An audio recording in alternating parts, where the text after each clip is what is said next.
Well, well, well. Welcome to Sunday Night Live. What's What's up, going fam? on? What's going on? What's happening, everybody? Not much, man. It's been a pretty good weekend.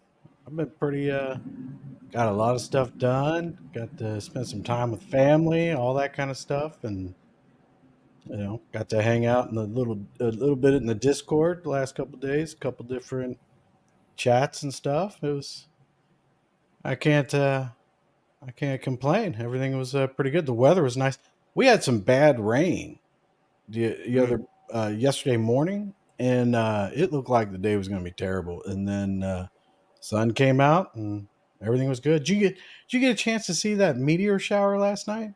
No, no. Yeah, yeah. You've I been mean, busy, haven't you? I've been busy, man. I've been behind the screen just working on this new project, man. This F3 Warriors. You know, I have a lot of things going on. I don't know how I get through it. Like, I can all put it together. We talk in the background, and I have all these ideas. I have all these things I've been wanting to put out. It's been a while. I could I put these things out earlier? A lot of stuff I'm putting out right now is something totally new. It's not even, what I was trying to do before. A lot of the community changed. And a lot of things has changed for me. Like, NFTs has become a little bit more of my stable, almost like, it's like my go-to thing now. Um, it's a this project, the guys, a gaming project as a whole, is more than just NFTs though. It's a lot of when it comes to gaming, you know, I really want to bring something that's real world, but also crypto. Crypto for me is somewhere where I can like showcase my skills, a lot of my skills, and I have a lot of skills.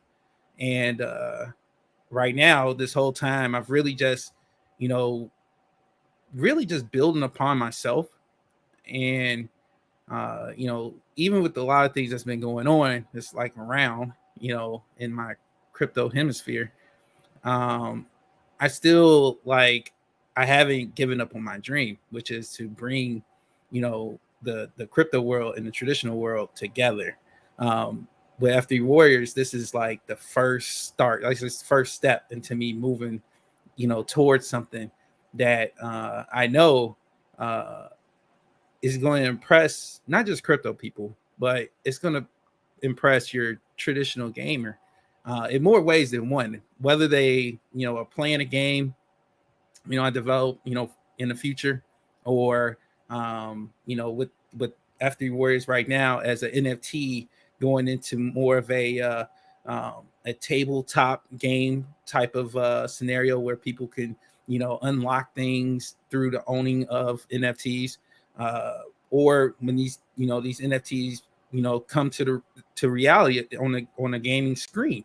You know, uh, these NFTs I have plans for. They're not just like a trading token where you just sit in your wallet, probably go, flat on your in value. I mean, how many DeFi tokens can you really just hold in your wallet and just be like, you know what? I'm gonna come back to it in about a month. Not too many.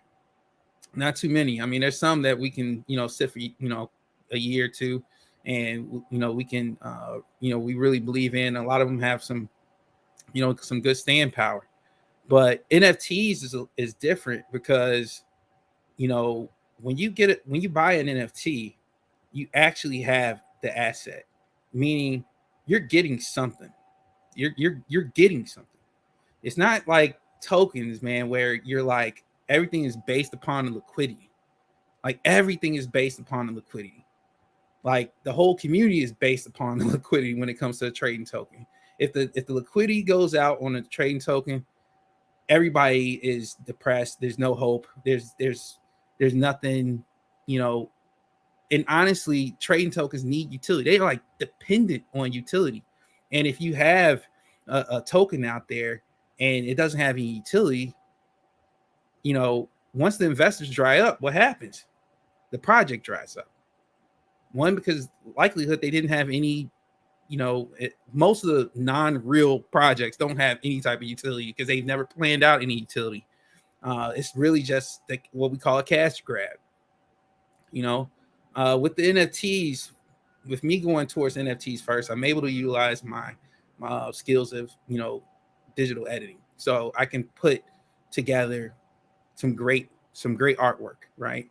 And NFTs aren't really necessarily based upon the artwork itself. I think it should, because if as again, when a trading token loses its value, somebody rugs or whatever, project goes belly up, the trading token is worthless. You literally just hide it in your wallet. There's nothing you can do with it.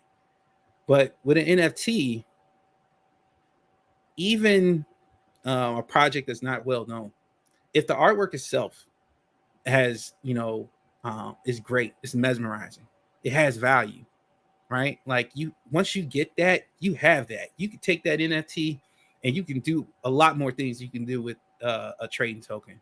You can go and make your own little digital world in some metaverse. You can make a little house in some of these platforms, and you can stick that NFT right on your digital wall. And you can take that gallery, you can put it on any social media that you're part of, and you can tell everyone to come check out your home and check out your NFTs, right? And everybody can go there and be like, man, that's amazing stuff. Where'd you get this? Right. And then, or what is this? A lot of people don't even know, what you can really do with NFTs. And, and that's what I've been doing for a lot of this time. Like, I thought NFTs was more of less a way of ownership, but it's more than that. Like, it's really more than that. You can actually show that ownership off. And I think that's going to be a big thing for crypto going forward. Being able to show off what you own in the crypto world. That's one type of flex, right? But then there's going to come a time when the public, everybody else who's not in crypto right now, when they're forced into crypto one day, when CBDCs and stuff like that comes around, and people start finding themselves in crypto world, not because they wanted to, it's because they literally had to. And then they're going to start looking at these people who've been around in crypto for a while, who's up on stuff. Now, do you want to be the people that just, the people that's been in crypto that don't know nothing about NFTs, just know trading tokens? You just know, all you know is about rugs and scammers and all that stuff? Or you want to see something a little bit lighter on crypto that's actually progressing? In my opinion, I believe NFTs are progressing faster than trading tokens, just as a tech, but yeah, as far as utilities, I believe it's moving more in that direction than his trading tokens and using his currency, because the currency game is pretty locked up, if you ask me, between, as far as usage. But there is some currency as far as like utilizing it as a business, like you have your own currency and stuff like that. But I'm talking about overall adoption worldwide. I mean, I think, the big players really have that locked down. So I believe NFTs is the next spot where your average day small business can really thrive with NFTs. I think it's a lot of innovation that's available for NFTs for people to take part in. And I'm using that, right? Like, I'm using it. I'm starting off, this will be our fun. It's F3 Warriors is necessary. It's not necessarily developed by Guys Gaming. It's really developed by me, but because this is literally my first thing, it's going to go on our platform. And this is a way for me to fundraise, to be able to develop bigger and better things, to be able to develop a game around F3 Warriors, which is what I really want to do. And this is how it starts. You have to fundraise, but I don't believe in using trading tokens as a fundraiser, because it's just, from what I've experienced, it's too hectic. It's too hectic. It's too shady. It just seems like it's too much. It's not a good way to try to start a project to develop from the ground up. That's why I'm using NFTs, because I believe that people are getting something tangible for what they're investing in. They're actually taking something I'm developing, and they're taking it, and they have it as their own, as an asset. I believe NFTs. I believe strongly in NFTs. I'm more willing to build. I'm more willing to build my sorry about that, guys. Hold on 1 second. I'm willing to build my whole ecosystem around NFTs. That's how, how much I've learned and how much I believe in what the future holds for NFTs. Um, but with F3 Warriors, it's really going to be a game. It's going to be a game. It starts off as a gamification in crypto. Again, standardized, having your NFTs, being able to trade NFTs between a community, being able to spread the word of of what F3 Warriors and Guys of Gaming has in store for the rest of the crypto world, right? Being able to spread that exposure, right? Like using the NFTs. People can use NFTs for a lot of things. You can actually put your avatars. Some apps have literally just for NFTs for you to put your NFTs as an avatar. And you see it with Twitter. It's going to move forward towards Facebook and all these other platforms. It's moving that direction. Come on, guys, you can't be asleep for this stuff. It's happening all around you, right? Change is happening around you. It may not be that super fast change that we were always looking for in crypto, but it's happening. It's happening daily. Daily, it's being adopted in more ways than one. So I'm not just talking about NFTs. I'm talking about trade tokens, currency, and everything else. There's more things being developed. But again, I believe for a gaming project starting off from the ground up, NFTs, it's going to be great. Right now, I'm pulling up the one second. I did not get to finish the white paper, guys. I was really trying to get this white paper ready for this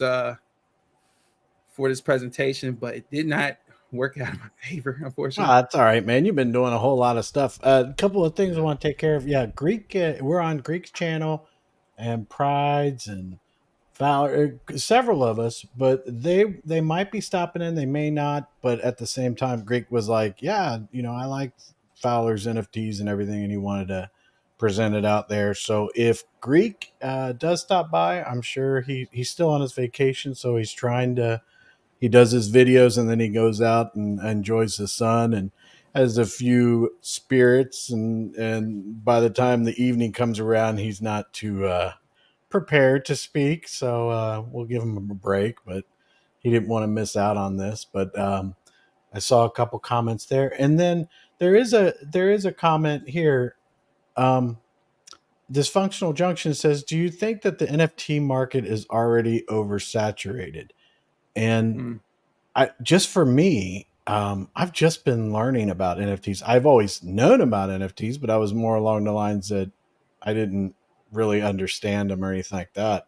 And now I'm understanding them just a little bit more. And actually, I'm kind of getting excited about NFTs and art and all that kind of stuff. Looking into them from when Nick was talking about them and everything like that. I don't know how they work with a blockchain and all that and everything, but I do like the aspect of it. It's like a childhood thing with me where we used to have baseball cards and then some of the art that's out there. It's like, wait a minute, I can actually own that on a digitally own that, and then maybe be able to do something with it.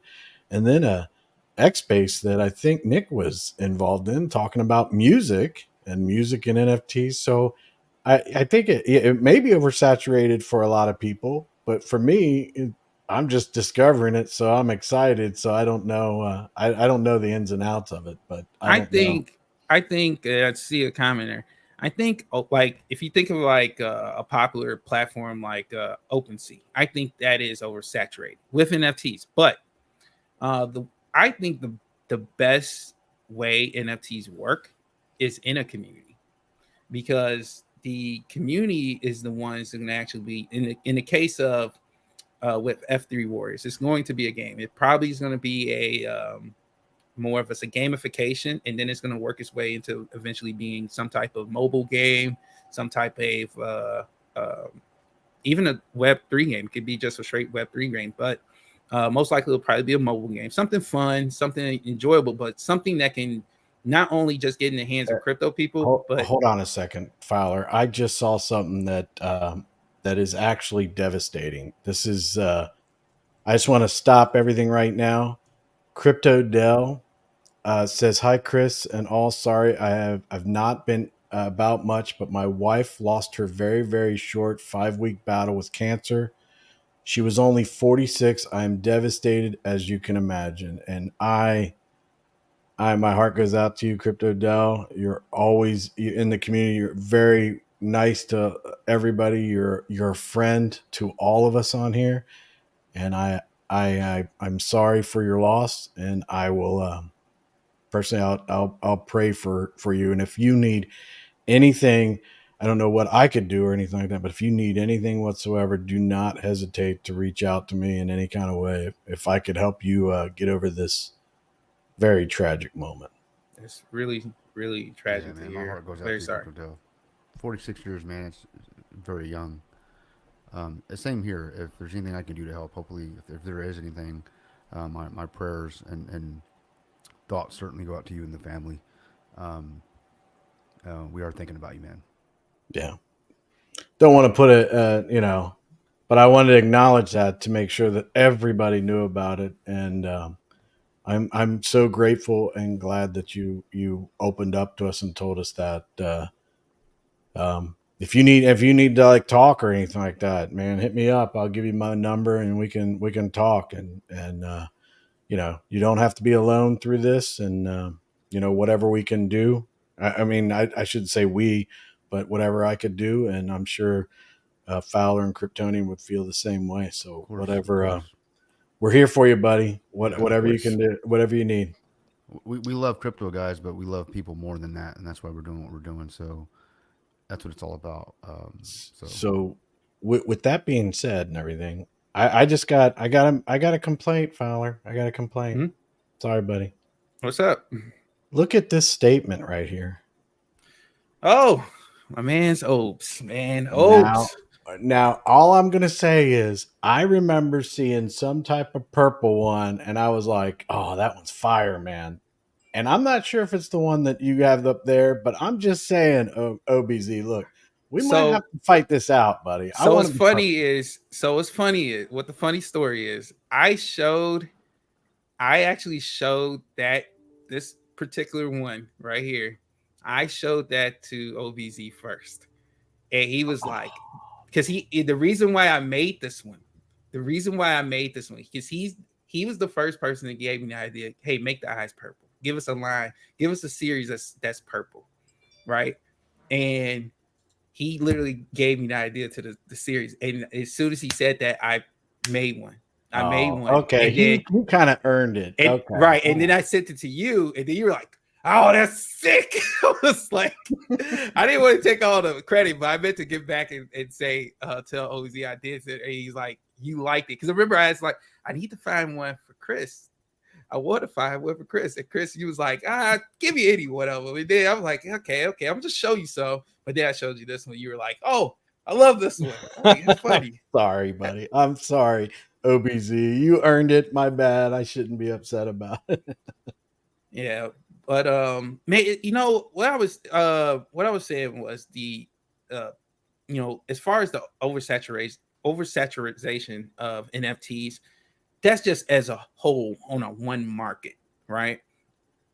I believe NFTs can be utilized in a growing community, right? So because the community is going to be the one playing the game, the gamification, the GameFi, right? They're going to be the first ones. Oh, give me 1 second, guys. I got this online really quick. Hold on. There we go. You all right? Yeah, I froze up, but there we go. So the community is going to be the one that's utilizing the GameFi. So they're going to be, collecting the cards, which will unlock other cards, which will unlock other levels, even give you potentially a bonus NFT airdrop to you, and free of charge, of course, right? You've been in the community, you've been participating. Those people should be rewarded for participating in the game. That's the problem with most of blockchain games. They don't have a way to keep people playing. You play it and then you get bored, right? And it's mainly because a lot of the time the blockchain game can't keep up with the updates, right? They can't keep up with keep evolving a game. Like it, you have to have developers, you have to have those type of things to kind of make a game continue to play.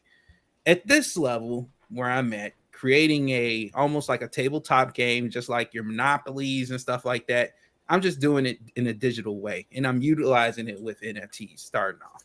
This is the way we're going to fundraise. This is the way I'm going to be able to get to develop a mobile game for the community to play, right? And then eventually, and what I'm always hoping is that there's some eyes out there that sees this product, and they're like, you know what, we want that product. We need to find a way to get this product on our platform, right? And that's when the community starts getting taken into a whole new level, right? They're starting to like, man, I was here, we were playing NFTs like it was a card game, like Pokemon, right? And now we were at a mobile game, and now we're at like console games. Like, how did we get here, right? And that's the type of progress most investors want. That's the thing that most investors want to invest in, right? They want to invest in something that's going to not necessarily give them something tomorrow, right? Everybody wants profit by tomorrow, but there's people that want something real long-term growth, something that turns from something really small to something astronomical. That is what I'm trying to, Well, provide, that part of it, right? I think it's great and everything like that. But me, I like collectibles and stuff and those types of things, and I don't think I've really understood. But Kryptonian, do you want to reply to Cornish Crypto I had to on read that that? a couple of times. Like, Poodle Parlor. I was like, oh, I got a little high and tight here, man. Yeah, I just it's hot here in Texas, and that comb over just wasn't working out for me, man. I had to get it faded up a little bit. But yeah, I appreciate the for noticing. Teddy one says not really into NFTs, and yeah, Teddy, I can understand that, because before, when people would say NFTs to me, I'd be like, I have no idea what you're talking about. But I'm kind of liking them, and I'm liking especially some of the things that I've seen with Fowler and everything like that. And then he's shown me like his art, and then some of the X Spaces and YouTubes that I've watched about NFTs. I'm pretty shocked. I'm pretty surprised, and I do like the fact that some of these projects you actually get something, Mm-hmm. physically receive something. Not physically, I guess you physically could get it, you kind of, but anyway, You can you figure get out a way. something. And yeah, and you could actually use it. You got it. It could be a collectible. And then there's a whole marketplace, like what more so on like Open Seas and other marketplaces, and what I don't know how where Fowler's at on his situation, if he's got a marketplace, all these different places that you can go, and you can display these, and you can trade among people and things like that. So I mean, to me, it's like I'm kind of excited about NFTs a little bit, but again, you guys might be like, I've been there, done that, so it So might be me. So the cool thing about somebody said the oversaturation of NFTs. So, I had this idea. Why most NFTs just really don't trade? Is no utility. because no utility. And on top of that, they're on a lot of people are putting these NFTs, and they're supposed to be for games, and they're putting them on a platform that pretty much accepts all types of NFTs, right? Like, you can have music, art, they're all on there.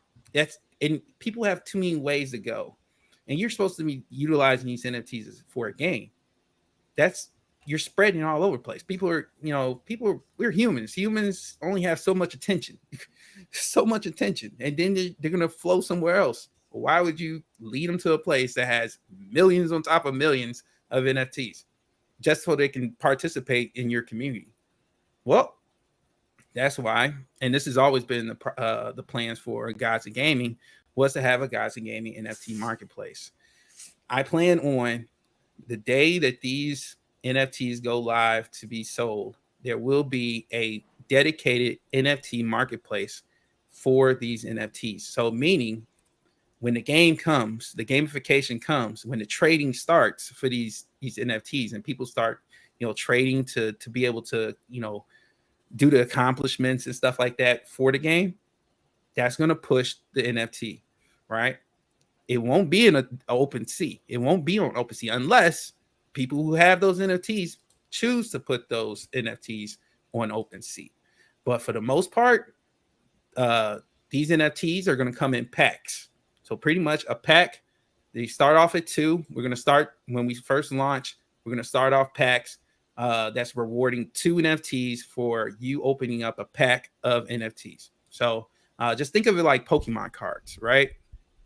So when you went to wherever they were selling Pokemon cards back in the day, you go, try to find the Charizard, right? Everybody wanted the holographic Charizard, and you just keep opening up these packs. That's how our cards are going to get released out into the wild. Pretty much, it's people are going to open up packs. They won't start off being able for you to select which one you want or anything like that. There's almost right now 300 NFTs, 300 different variants of NFTs. So, and we're talking between commons, elites, and legendaries. When we first start off, it's going to start off common NFTs, meaning they're just like standard artwork, pretty much like when I start releasing the artwork on the white paper and stuff, they'll just be still photos, right? Those are common NFTs. Each one of these NFTs will start off this first season only. This first season, there will be revenue sharing NFTs. So anyone you get will have revenue sharing in it. Okay, so it'll have a percentage, each NFT. This revenue share will come from the 2% secondary tax on NFTs. So if when you buy NFT from a platform, right, the pack is going to have a platform fee. That's the NFT marketplace fee. But then there's also the tax. Yeah, is somebody's mic open? Yeah, I turned it off. I was on my phone. So they have the NFT marketplace fee, right? That's the tax that powers the NFT the marketplace, keep fees and stuff.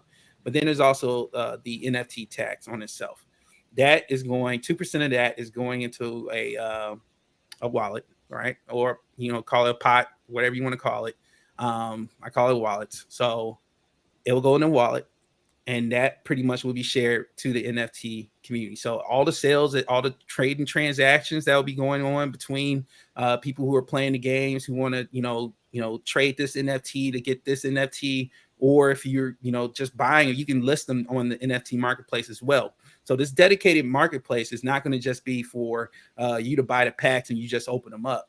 No, this NFT marketplace will, once you open the packs, you can put them right onto the marketplace and sell them to anybody else on the marketplace where they're going to be trading anyway. So there won't be a need for like OpenSea, right? There won't be a need for you going to a place that no one was going to see your NFTs. The community can see the NFTs because that's where the game lies. The game lies within the community. So everybody's going to see, if you're in Guys of Gaming's community, everybody that's in Guys of Gaming's community that's playing with the F3 Warrior NFTs, everybody's going to be on there. Now, more games will come, right? We have with Guys of Gaming, we have that NFT series coming out. That's going to be where the gods. So you have your Zeus, your Poseidon, your Hades, your Athena, your Ares, all those type of the Greek gods, and will be more, not just Greek gods. It's going to be Native American. They're going to have African. We're going to have Chinese mythologies. We're going to have those things with Guys of Gaming. Guess where those NFTs are going to go? They're going to go on that same Guys of Gaming NFT marketplace. They will not be released on OpenSea. Why would I want to put my community on OpenSea? That doesn't make any sense.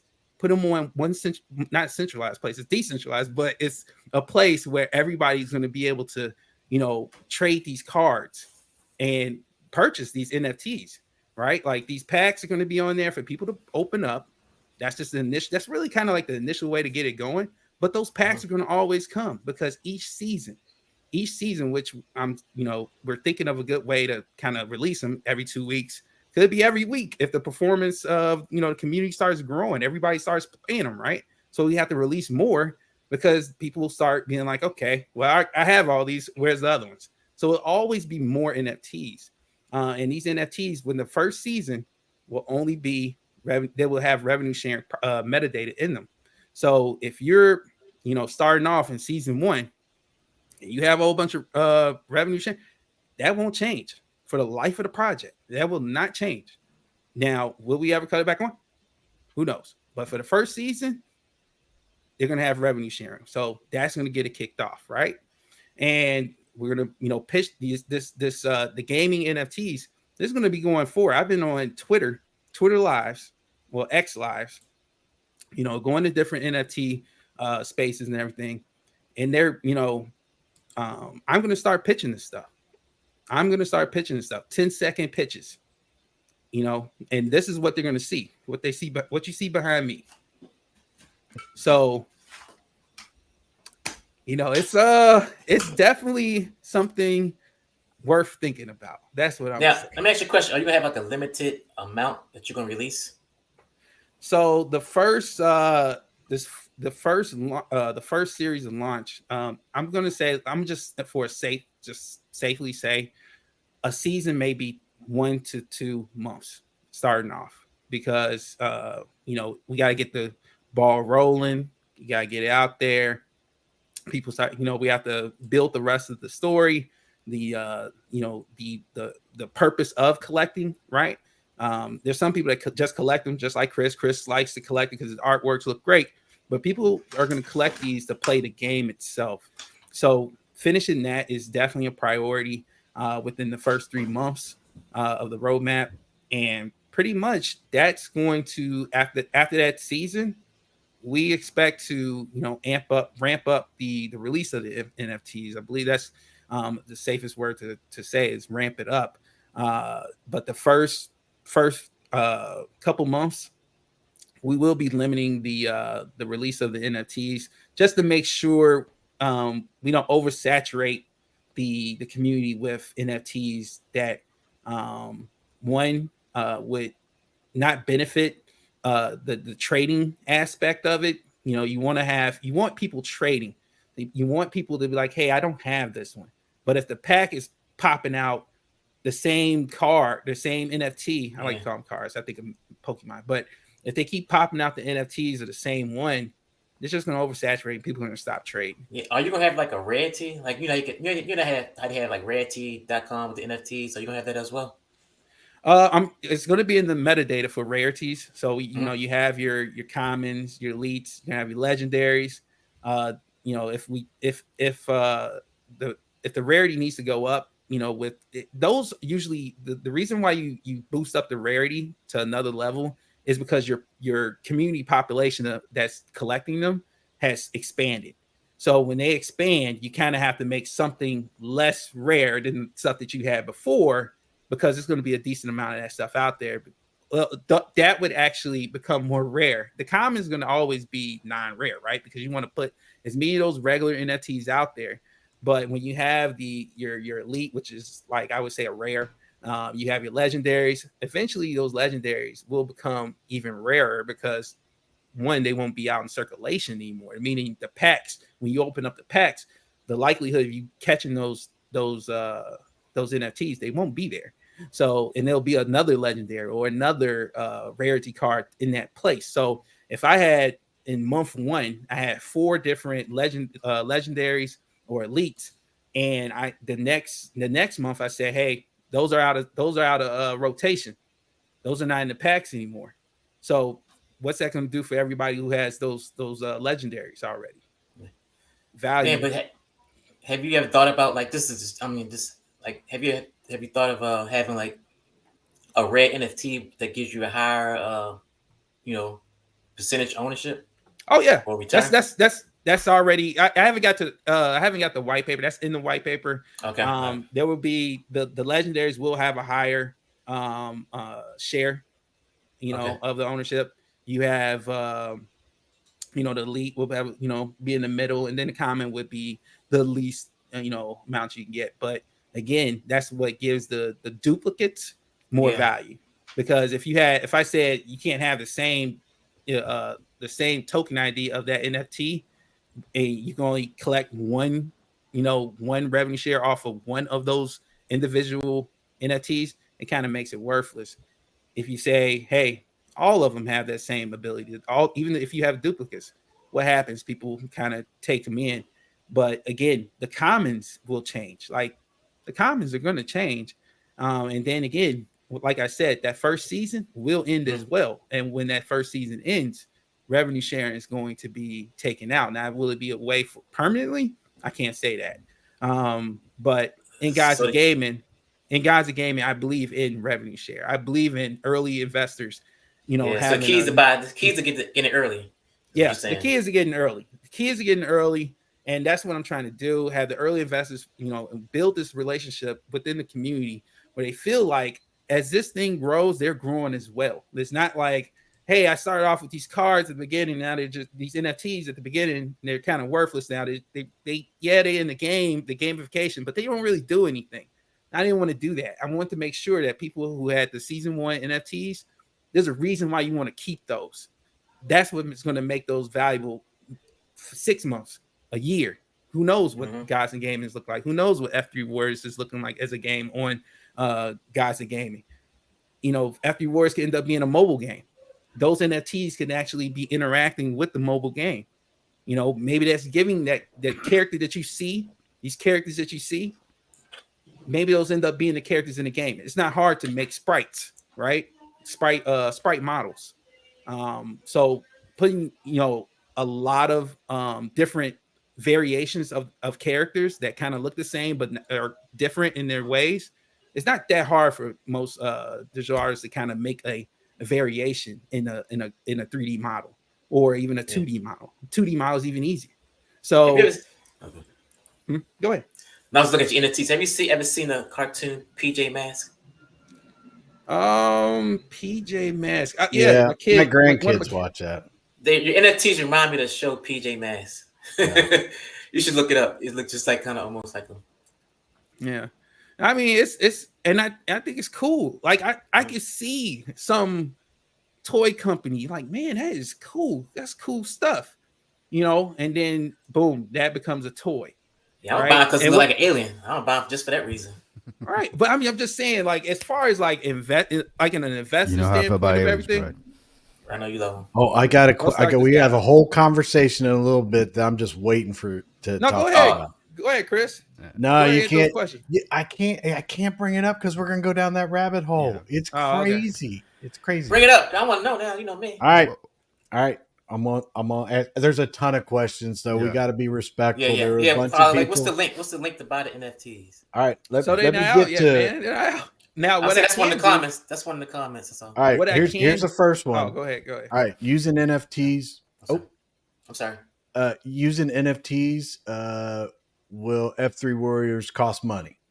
I mean, the initial purchase of the packs, because this is the only way you can get these NFTs. You can't buy them on the open market where you can just grab them or auction for them. They're not going to be there for that. They have to be opened up in packs. So the price of the packs right now is to be determined. But I can tell you right now, it's in the double digits and it's the low double digits. I'm talking, anywhere from 10 to 20 bucks.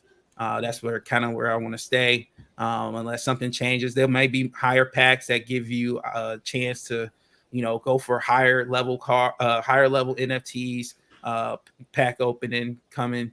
That could change, but I want to have a standard start. I want to have like a starter packs. These starter packs are pretty much going to be around for the life of this thing. Because starter packs is something where people can just get, buy in real, economically, try it out, see if you like it, see if it's for you. And if they enjoy it, they collect more, right? Then you would have other packs for them to, try their hands at better NFTs. I keep trying to say card, but better NFTs. So I wouldn't say that you would be spending money to use them like overall, like in a game situation, maybe like gas transaction or something like that in the future. But your initial purchase is pretty much the packs.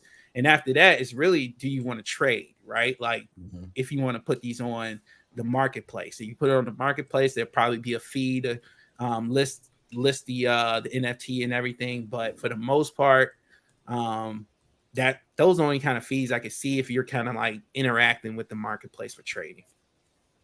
All right. And then the next question we got, or it's not a question, it's a statement. And I don't know if you know Rickness, but you might have an idea that maybe you guys can talk over or whatever. I have an NFT gaming idea where you can use your NFT as the game avatar when you play the game.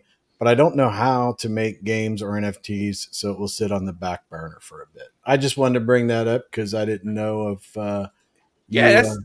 that's kind of honestly how I feel like my future in game development is with these NFTs. I'm not laying these NFTs out here for just to litter the crypto space. They have a purpose. These characters that you see this behind me, there's a lot of them. You're not seeing them right now. The reason why is because I kind of want to keep that FOMO there, so you guys are like, oh wow, this is cool. I don't want to show you what's in the packs because then you're gonna. I don't want to show you the packs. I would rather them be a surprise when you see them come out the packs. Well, I just want to go on record to tell people I've seen a lot of them. Yeah, Chris has been in Area 51. There's another. Oh man, I've been there. I got you. I've been there. Yeah. So I went down that rabbit hole. I did. Yeah. So I mean, it's I definitely have that idea. That's because there's so many of them. Why not make them characters? Why not make them skins in the game? And that's not. I mean, and again, that goes to the the growth, the raising of the project. You can if your project makes millions, you should be able to make $1 million things. That's how I feel. Like if your project can make millions, you should be able to make $1 million products after that point. So the growth of the project is really dependent upon the community. So this is a community built from the ground up. I put a lot of money into Guides to Gaming. Guides to Gaming has great illustrations. It doesn't come cheap though. This stuff has services. It's services across the board. But you know what? I believe in this vision. I believe in my dream so much that I will put stuff out there. I will spend money and not actually really expect anything. This could go belly up. It may not even work for me. Who knows? Right? I wouldn't know because I have to start. I have to try first, right? And I'm showing you that I am trying. And this product that I'm going to put out here, it has a chance of doing some big things. You look at this. This is not like Bored Apes or anything like that where you're just sticking it on a PFP and call it a day. No, these are characters that have a chance to make it in a game, right? Your NFT that you would own has a potential to end up in a game. There may be a point when all these characters are listed, right? The characters that are listed in the marketplace can end up listed in the game. And if somebody wants to spend money in the cash shop for that skin, and because it's only going to be one, right? I mean, well, legendaries. There'll probably be like, 1 or 2 legendaries out there, right? But the likelihood is if you're not willing to sell it, you're holding it, right? But if someone's trying to sell their NFT, like let's just say this guy right here, if somebody's trying to sell that and you put it on the marketplace and it ends up in a game for somebody to buy with regular cash, some kid wants to, I like that character. Now it's being bought in the game and you made your transaction on crypto. Like that is the bringing that together. That's what I'm talking about. Most of the time, when it comes to like cash shops and stuff, like it's just that. It's a cash shop in a centralized game where they're getting all the profits. The publisher and the game developers getting all those profits. They're not giving to anybody else that's been part of the game, part of the community, or anything. You're not getting none of that. You can't even take the things that you purchase in most games outside of that game. I'm telling you right now, the stuff that's going to be in the game has to be sold by the people who own the things. So the characters, if you want a special blue-eyed guy right here or the purple guy right here, if you own that character, you can put it on the marketplace, and that's the only way that the gamer is going to be able to get that special skin. That's the only way they're going to be able to do that. Is that what you're actually naming them? The purple-eyed guy and the blue-eyed guy? I haven't got a name for them. They actually have their names or codes. So it's like... And that guy up there is a purple people eater. He knows what that is. No, go ahead. They actually they're named, like start off, they're F3, and then they have a code name like A001. Gotcha. They don't almost, and I got the idea from serial numbers, Star Wars. I got it from Star Wars, the TK, all those the stormtroopers, right? That's why I kind of was like, why not just give them like some code name? That's pretty cool. Don't give them names, right? There'll be more characters that that come into this world whether it's like, and it's going to be Gods of Gaming related, right? It's probably going to be like a Zeus, right? You get a Zeus. That might be the new divine tier, right? It might be only 1 or 2 Zeuses out there, 1 or 2, right? But I promise you, it'll look beautiful. It'll be the most beautiful looking Zeus you ever seen. And it's going to be worthy of that rarity, having like 1 or 2 out there. But guess what? Again, you take that whole thing where the game and the crypto investor interacts.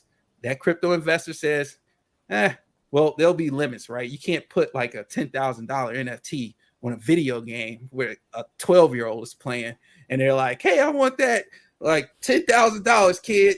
Let me go ask my mommy. That's not good. We can't do that. So there'll be limits. So we've heard stories where they don't ask their mommy sometimes. Right. But there'll be limits to it. But having these NFTs will benefit an investor in the long term, because when I'm developing, when I'm going forward, when I'm thinking of things to put out here for this crypto universe, I'm always thinking about the things I've done. So when it comes to the NFTs, it's about what I've done, right? What can I take from the things I've done and integrate it to everything I'm doing in the future? That means I'm taking the community with me. I'm not leaving the community behind. I'm not leaving certain people who were invested in me earlier behind. That means everybody comes along, right? If I'm developing a game, I want everybody who has an NFT, because this is supposed to be blockchain gaming. Everybody needs to come along, because you guys have the assets that I've sold you for my future in future games. Why would I not bring you guys along? Why would I create something around you guys? Meaning I come out with a game and I just make for the game, but you guys can't be integrated into it. That don't sound right. Don't make sense, especially in crypto, right? We're trying to get away from that. That's what I preach. I believe the traditional gaming world is terrible. I think it's almost cutthroat. It might even be criminal at this point. But I would not start off, right, a new era in gaming with the same things that they're doing in traditional gaming. That does not make sense. So this is the future. This is the future of gaming, right? We haven't got to the 3D models and stuff like that. We haven't got there yet. It takes baby steps. It takes innovation like this. It takes clear thought and future gaming ideas. It takes this, right? It takes this. It takes that forward thinking. A lot of people are right now, a lot of projects right now are making games that are pretty much, you would think they were traditional games by nature. And if you look at them, they are traditional games by nature. They just have a crypto addition to it, meaning you can kind of plug in your NFT for your PFP and stuff like that, your avatar, for like, your profile, but that's about it, right? And that's not what I'm looking for. I'm not looking for that type of adoption integration. I'm looking for a more of a world, right? Taking the things that you own that may have not moved on an NFT picture or avatar, but when you put it in a game, it's life, right? It has a full 3D model, even though it started off as a 2D image. That's what I believe in crypto gaming, like blockchain gaming. That's what I believe it has the power to do. And that's what I'm bringing with Gods of Gaming, and F3 Warriors will be the start of it. There will be more things. There's, I plan on working with the Cosmic Force guys. Right? A lot of guys love Cosmic Force.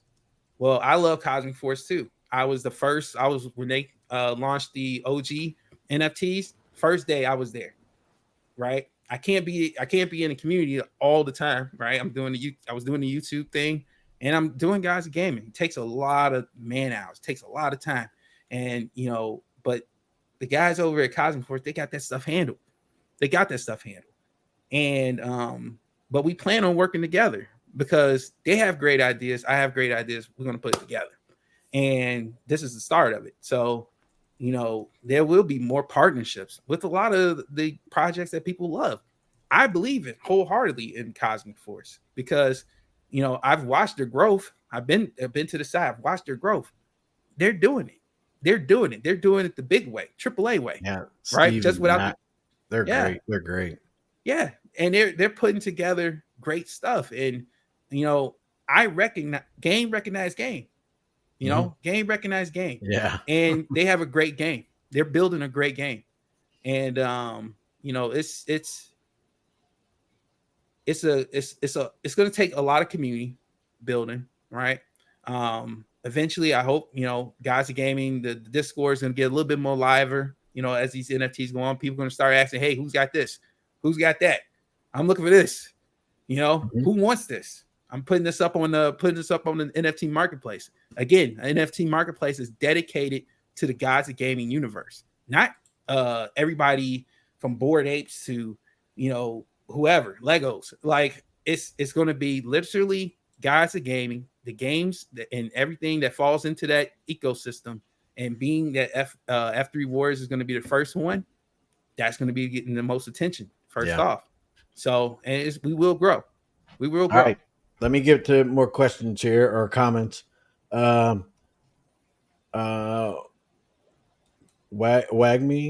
Games NFTs will give the owners a percentage of the income generated by the game. Is that something that you thought about? We all love passive income. So I think some of these you've already answered. So I don't know if you want to reiterate anything. Yeah, I expect, this video, people got to watch this. Again, this is a Chris Cruz live, so I know people are going to rewatch this. Check out earlier, we were talking about the revenue sharing. We're going to have revenue sharing, but it's only going to be limited time. It's not going to be something that goes forever, the project. There will be more revenue sharing within Guys of Gaming. But F3 Warriors, this is kind of like to help get it, built, get a community around it and get it developing in an upper right way. And, this is where it starts. It starts with community building. Everybody that's, this community, we've been through a lot, but guess what? You guys up here, man, I love coming on with these guys, right? Because, this is not, it's not about, it's not really about, everybody wants to make profit, right? But it's not about just the money. It's more than that. It's the community. It's really about community building, right? And this is community building. I didn't get too much support when it came to Vulcan. I'm gonna be outright with you guys. Guys of Gaming is developing from it had its own thing at first where we were more of like a platform for just games, but now it's turned into a little bit more than that, right? It's turned into Guys of Gaming, the blockchain, right? It's going to be Guys of Gaming, the layer 2 or potentially the layer 1, right? With Kryptonian, we got to have more conversations, but Prisma is like looking like a real thing for Guys of Gaming. Oh, Prism. And Prism. Prisma. Yeah, I get it. I said Prisma. Oh, yeah, sorry. No, good. I mean, even that one. I mean, I like Prisma myself, but Matt over there. I think that's great. What a comeback story, huh? Yeah, right. Absolutely. But we'd love to have you, man. Absolutely. So, all right, let me get to another question here. You guys we're getting so distracted because I got something for Kryptonian. I got something. Can I at least get I love you, man. I love you. Last time you said that, I was banned in some Discord somewhere. But go ahead. No, I hope I don't get But anyway, Four Finger Lotion Hand says, all right, I understand buying season 1 for a piece of rev share, but why season 2 and so forth?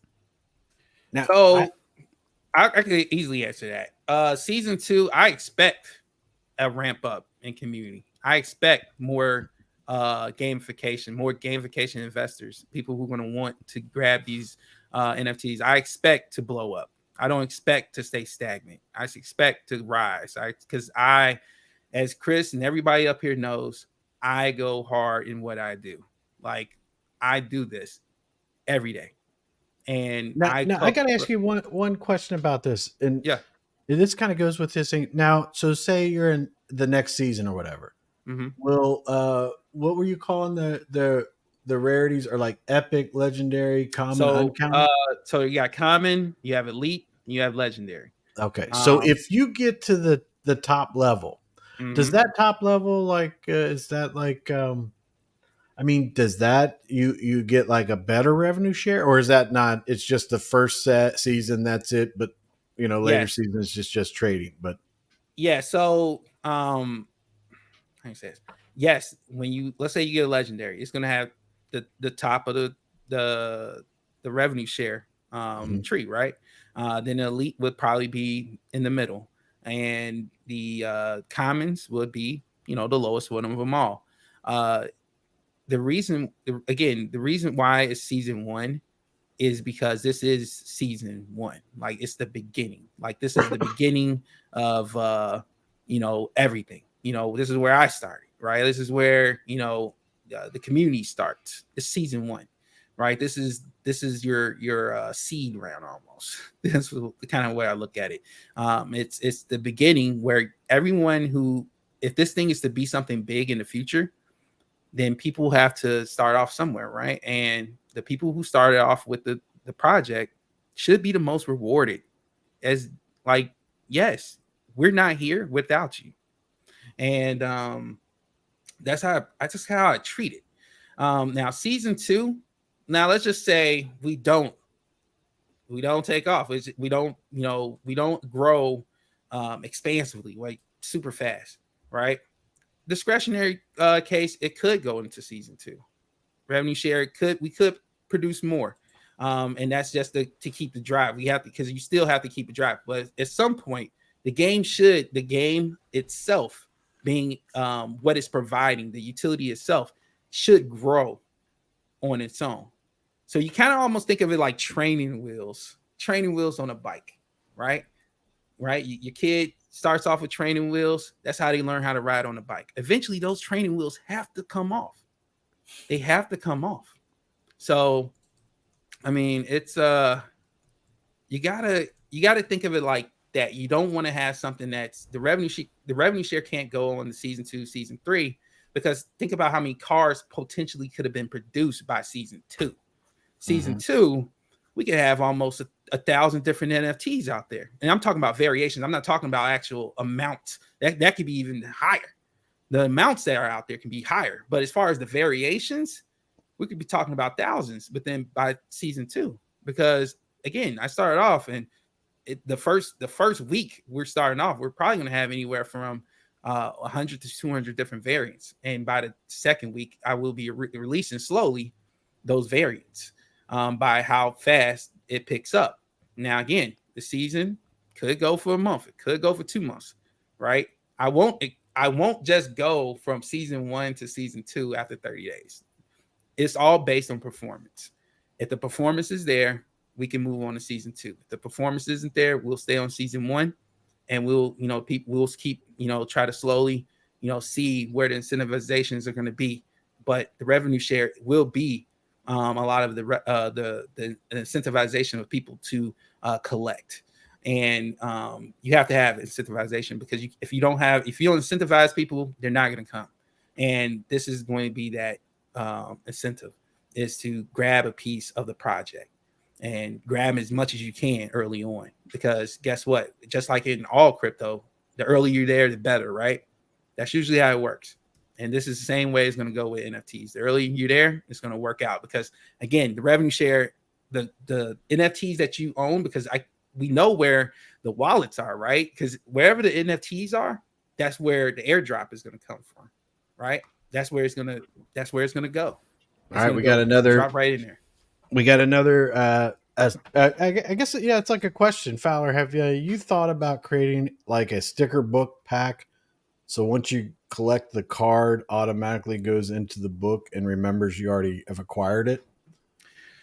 Yeah. So there's some different type of NFTs out there. A lot of different type of NFTs. People think that there's just a couple that do just the standard things, like you can print a lot of them and not really have a database for them, or you can print unique ones and have a database for them. There's stuff you can rent NFTs. We can do rental NFTs. We do achievement NFTs out there. So if you have say NFT 1 through 10, right? If you have 1 through 10, we can give you it's almost like a sticker, right? Another NFT that adds to the overall game itself. So you're like, hey, this person has this NFT because they have 1 through 10. As soon as 1 through 10, if you sell 1 through 10, that rental NFT comes off. It comes out of your wallet, because the rental NFT doesn't have a value. It doesn't have any type of significance value. So it's not like when it comes, it goes away. You won't necessarily lose anything. It's just it becomes inactive because you do not have the collection that it's looking to link to. It's looking for a certain amount of token ID from those NFTs. Everybody is looking for a link. You got a link or anything yet? Or are we not even ready? We're not that stage yet. I'm gonna put the Gods of Gaming link up here, and if Biz is in there, you can drop it. But I'm gonna drop it in here, and well, if you put it in the link, it should go to every. If you put it in the it goes to everybody. So you can sign up to have notifications. So as soon as the website itself is not complete, we're still working on it. Still working on NFT Marketplace, but it's behind a landing page. But you can set up your notifications. So when it goes live, you'll know. You can kind of look at everything that's going on with the Gods of Gaming site. It will have more about the game itself. It's going to have everything about the white paper, all that great stuff. Oh man, you guys are coming in. You guys' notifications are killing me. Hold on. Go ahead, Chris. Let me go back to it. I mess up. So 7C says, so what is the ETA on when Gods will launch? All right. So right now, I'm gonna give you a tentative date, not date, but a tentative time frame, about 7 days. I'm gonna give you a tentative. Oh, wow. The reason being is because the plan was to actually have it released by this time we were having this talk. Didn't work out that way, but we're close, very close. And it's a couple things that need to be done with the site. 7 days, and I'm gonna have a date for you, not the release. We're gonna have the release date in 7 days. So just make sure we didn't mess that up there. But yeah, in 7 days, we're gonna have a release date for the NFTs, and after that, we're on and rocking. Pretty much, who's going to be around is people who's going to be collecting. Again, there's the reason why you should collect early. I think Pride is sitting there. He understands. He definitely understands. When you first, if you ain't first, you last. And you want to be first because you want to, it's random. The packs are random. I will say that. But again, you want to grab these elites, these legendary is going to come a little bit later, but the elites will be the highest starting off the first series of packs. But after that, the series of packs, we will start putting legendaries in. But again, the rarity cards, they are limited, meaning they will only print so much out of the packs. And then we're moving on to the next one. See what I'm saying? It's not going to be some long print. It's not going to be some long print of rare cards. A lot of people, probably, go to different projects and they have like these rare cards, but they're not really rare. They still, come out. You can just keep grabbing the same ones. Not with these. When these stop coming out the pack, there'll be another replacement for them. So the people who are, when it comes to the achievements of these collectibles, you're only going to have so much time to get those collectibles. If not, they're going to be in the hands of someone else, and then they can charge whatever the hell they want for those NFTs. So that's the whole supply and demand. What most would look for is where's the demand. The demand is going to be there because those NFTs that you're going to need to unlock like different levels or different higher level NFTs. If you don't have those cards, you can't unlock those NFTs for whatever they do. Again, the higher end cards, the ones you got to unlock and stuff, those cards may not come out of a pack for a while, and then you're going to be at the whims of whoever owns those cards that are needed to unlock those higher end NFTs that can only be unlocked if you have a combination of certain cards, right?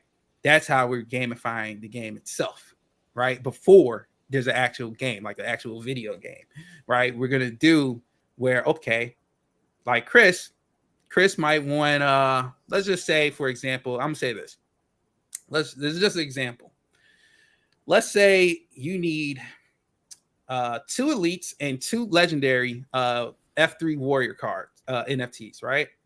To unlock this cool Zeus, and I only say Zeus because Chris loves Zeus. So let's just say this cool Zeus NFT for Gods of Gaming. It's not F3 Warriors. It's a Gods of Gaming NFT. You can only get this NFT if you have these F3 Warriors.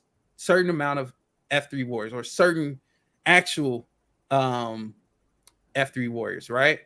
And that let's just say that Zeus card, which is a Gods of Gaming card, has some revenue sharing for Gods of Gaming. You can only get that. You can't buy it unless the person who unlocks it and has that NFT wants to sell it. But I promise you, that person isn't going to want to sell it. Okay? They're not going to want to sell it. Unless you're just offering them some crazy, or they're offering for some crazy money. They want something crazy for it and you're willing to pay it. So that's just how it works. That's the gamification of it all. This is how you make NFTs have value, right? It's not about how many people are playing. It's who's playing, right? It's who's playing. And that's the community. And if the community always feels like they're involved in the game, it's always going to trade. It's always going to move. It's always going to be a purpose. The gaming, the video game aspect of it, that comes later on. That comes when the popularity of it is skyrocketed. Development funds are, worthy of making a game that I'm willing to put out there for people to play and interact with the rest of the ecosystem, because that's what it will do. It will interact with the rest of the ecosystem. So, there's a couple people that's seen some, the different things I have going on. Again, I'm juggling a lot, but I'm not like stressed out or anything. It's perfect. I love this stuff. And I have, some great ideas I want to bring to the community. And, but it's got to be a community there to do it. And I know it's going to come. I'm going to keep doing these lives. I'm going to go on, X Spaces. I'm always keep doing that. The NFT community is out there. Again, I'm going to start getting on some random spaces and doing pitches. And they're going to see this stuff. And they're going to see that same thing I'm pitching you guys right now. So, F3 Warriors is the start of Gods of Game. This will be his first product. This will be his first utility. Like I said, you cannot there won't be a trading token first, guys. I don't believe in trading tokens first. You have to have a reason to have a trading token, right? You have to have something backing that trading token. Like, it has to be a utility. If not, it will fail. It's just a matter of time. If it's just built on investors, it has to have something. It has to have a reason for being there. And until that time, there won't be a trading token. But I guarantee you one thing, these NFTs will trade.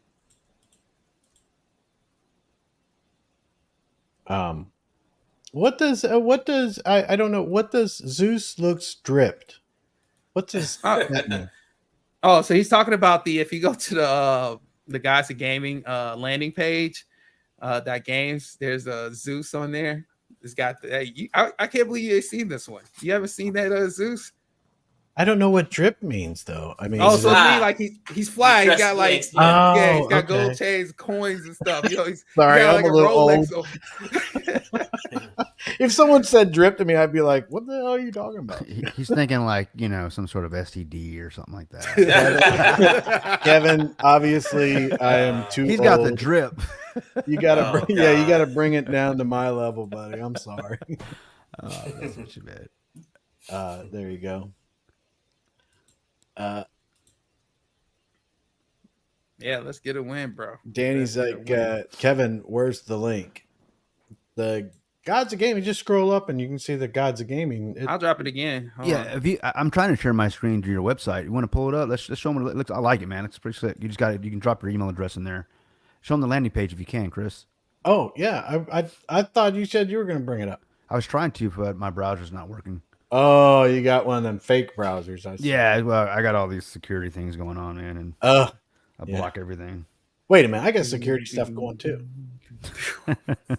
Windows McAfee isn't security, bro. I'm just saying, right? I know it came with the computer, but yeah. So look at that. But yeah, you go to the website, guys, and that's it, right, Fowler? That's you drop in your email address. I've already done it, and you'll be on the list, and you'll be getting some information. So. As soon as the website publishes fully, boom, it's going to come to email. Check it right out at that point in time. The NFT marketplace probably be going through the website. not necessarily the website, but it will be a link that kind of gets you to the portal to the next to the marketplace. But it's gonna, the site itself will have more about guys in gaming, but it will have F3 Warriors on there, and it also will inform you, how to kind of interact with the ecosystem, Discord, all that great stuff. And it's gonna be a FAQ, great things is going to be there for people to kind of like really dive into the informative things and stuff. Most of the the videos and stuff like that would be there. But yeah, it's going to be it's gonna be a lot of information for people to kind of pick up. I'll probably have even the updates, like the NFTs, maybe even like if a new pack and stuff. It'll probably go on the website. I know we're like, as a community, we're kind of driven to be on like Discord and everything. So I'll try not to kind of like get too focused on Discord, but it's really about letting people know what's out there. I will tell you, I do check the demographics from all the sites that get visited, from all the projects, the Discords. And believe it or not, the age groups are from ages 30, I would say 25 plus. Mm-hmm. So if you're over 25, you would definitely be at least 30. We're always looking for the website, right? So having both is obviously would be key, obviously. But I'm going to be going to a website and then hopefully linking me to the Discord channel that I need to go to, whatever. But what I do notice about your rotating background there, on your site is they're showing Street Fighter at least every other machine, which I can see see Street Fighter 20 miles away.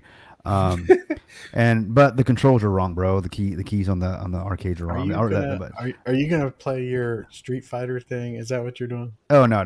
Oh, I thought you were setting us up to. No. That's the Mortal Kombat one, the one I've been playing. No. Oh, that's right. Oh yeah, no. But I love Street Fighter, man. That's why I can see them. I actually went to Japan just to play Street Fighter, man.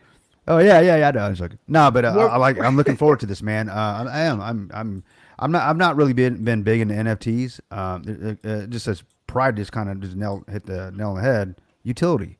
I see some utility in this, man. I can actually see this thing having some legs to it, man, and it walking and running a long way.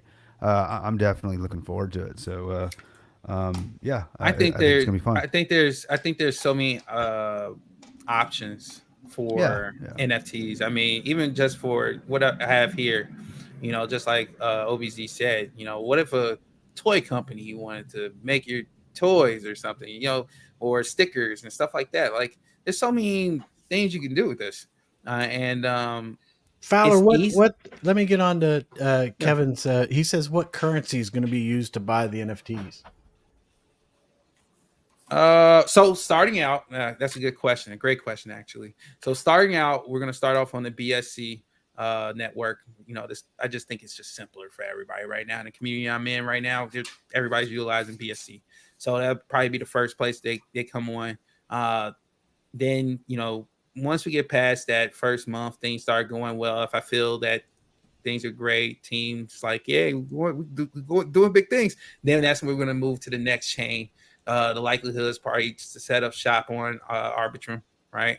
It takes me a little bit to kind of get to warm up to ETH, but it is what it is. And eventually, I want to start planting those seeds in different chains. So, starting off again, it's going to be the BSC network, right? And then after that, we'll move to like Hedera. We're going to move, Cosmic Force is supposed to have a blockchain at some point. When they have their stuff up, I plan on being there too. Solana, we're going to be in the places where people are, right? The gaming chains, but we're also going to be in just multiple places so people can go in multi-chains with these NFTs. I mean, you can still interact with the same game. At some point, there'll be a pretty much a multi-chain interactive game board where people can, plug in their wallet, right?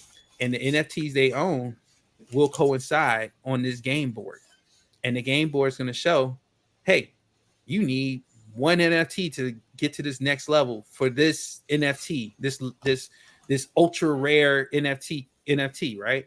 That only a couple people have unlocked, and they may be putting it on an NFT for some crazy price, but you only need this one, so you might have to keep opening packs until get to that point, or you can just pay for it on the NFT marketplace if it's there. But that's the thing, if it's there.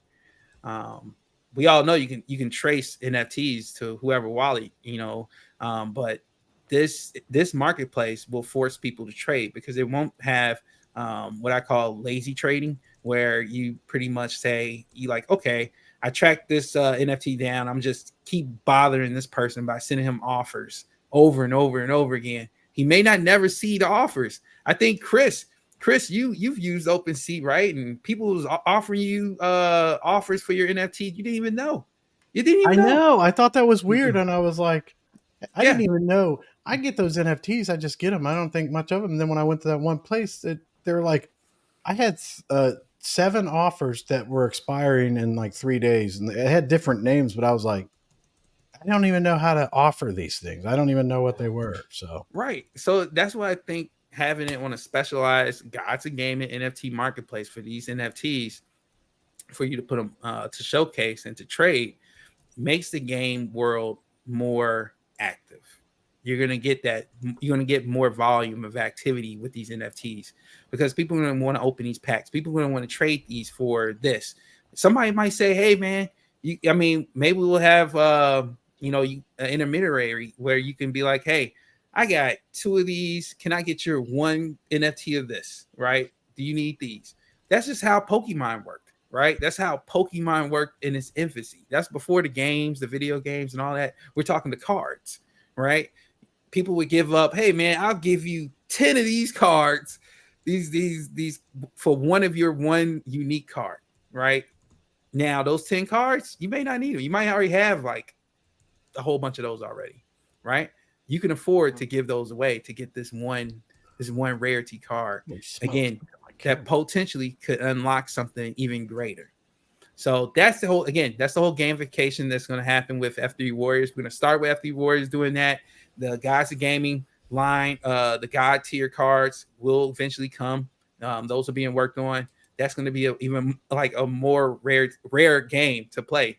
This compared to that is going to be amazing. But I promise you, F3 Warriors will link into that because there's going to be a lot of cards that you can't get for that Gods of Gaming God tier that you're just not going to be able to get even in packs, because we're going to have them where you're going to have XYZ on F3 Warriors to even get a chance to get that card. And that's the real gamification. So let me ask you the real important question. Do I get a cut of the Zeus ones? I'm just saying. I'm just asking. Hey, what's cool? What's cool and in 15 minutes already asking. Oh my God, I'm sorry. You bake them in a price. You bake them in a price, Chris. That's how you do it. Listen, look at price. Teddy One out here. He's like, bless your heart, Chris. I'm sorry, man. I didn't know what drip meant. I'm sorry. Tim Lancaster. Hi, everyone. Danny E, like old people. Look, Danny, listen, there's no reason to call me old. Even if it's true, it's just not fair. Hey, Danny, I want to send you the link to join the live, man, if you want to join. Biz, if you're out there, if you can get him the link, that'd be great. Thanks. Yeah, is that what LINQ he was talking about? Yeah. I thought he was talking about the Gods of Gaming one. My bad. Oh yeah. No, we sent it to him like 3 times. He's like, I'm not talking about that one. I'm like, okay. Yeah, guys, definitely. I don't know if I don't know if Biz put out any Discord links, but I'll put them out there. It was up at the beginning, and I meant to star him, but then I'll go back and get them if you. They're at the very top. He put them out when we first. Yeah, if you go to Discord, that's where you're gonna get immediate updates. So, and in the Discord itself is gonna, if you get in there, guys, you can even check out the Guys of Gaming, the God tier NFTs we're gonna come out with. Those are in there. There's a few examples of what we got going on with Guys of Gaming. The F3 Warriors stuff has been kind of hush hush. I really don't want to spoil that artwork yet because it's a lot of them, and I want people to feel like what they got is unique until they find something that you won't probably find too many of the same duplicates, but I want you guys to feel like what you have, you own. So I don't want to put the artwork out there too much so people feel like, oh, I got this one, but guess what? I seen this one. It's not the same. So I feel like people should have that uniqueness in opening the packs. Every time you open a pack, you should feel like you're kind of like the Garbage Pail Kids. If you guys remember those, Yeah. Remember those? Pride. I don't remember those. Yeah. No, but I just think we should say it right here, right now, on paper and on purpose, and recorded on the YouTubes. Because of Chris's last question and statement, he should absolutely get no Zeus NFTs from you. Period. He has been disqualified. I think I should at least get the opportunity to buy him first, and then sell him back to him for some Bitcoin. That would be the right thing to do. That'd be the right thing to do. You know, I think that what's been great about this night is we had the opportunity to spend time with Kryptonian. You know, and I'm sorry to see him leave so early because he's a jerk. I like the Zeus ones. Oh, I like the Zeus ones too, and you didn't let me finish. You never let me finish my actual sentence. And I was actually saying I was joking. I was going to buy them and gift them to him. Yeah. Oh. Nah, but I'm looking forward to it. I know I made a simple request, like in one of our text messages, Fowler. You know, look at this. See, it's in my name. I'm sorry, I didn't mean to interrupt you, Chris. I'm sorry, I didn't realize you were talking. Yeah, I'm interrupting you because it's in my name. Look, it says it right there on the screen. Yeah, Chris. I thought it was St. Christmas Cruise. You know, but that was just me, man. Hey, that's enough. Oh man. Anyways, nah, you know I like the Thundercats, man. I know you can't go into this complete likeness of the Thundercats, but you know what I like, man. I'm sure you'll do some magic there, man. So hopefully I get that pack, you know, or I get the opportunity for that. So but see, you see what I could do. Yeah, it was cool, man. It was cool. I was like, yeah, it was awesome. I saved them. I got them. I'm using them already on some of my avatars and some of my Discord. And see, that's the thing. I could release. I probably let's say I released a lion right now, right? And it looks just like it fits this world, miniature, right? Yeah. And it's a special. I promise you, Kryptonian's going to be on there busting open packs of how to figure out how to get this lion on.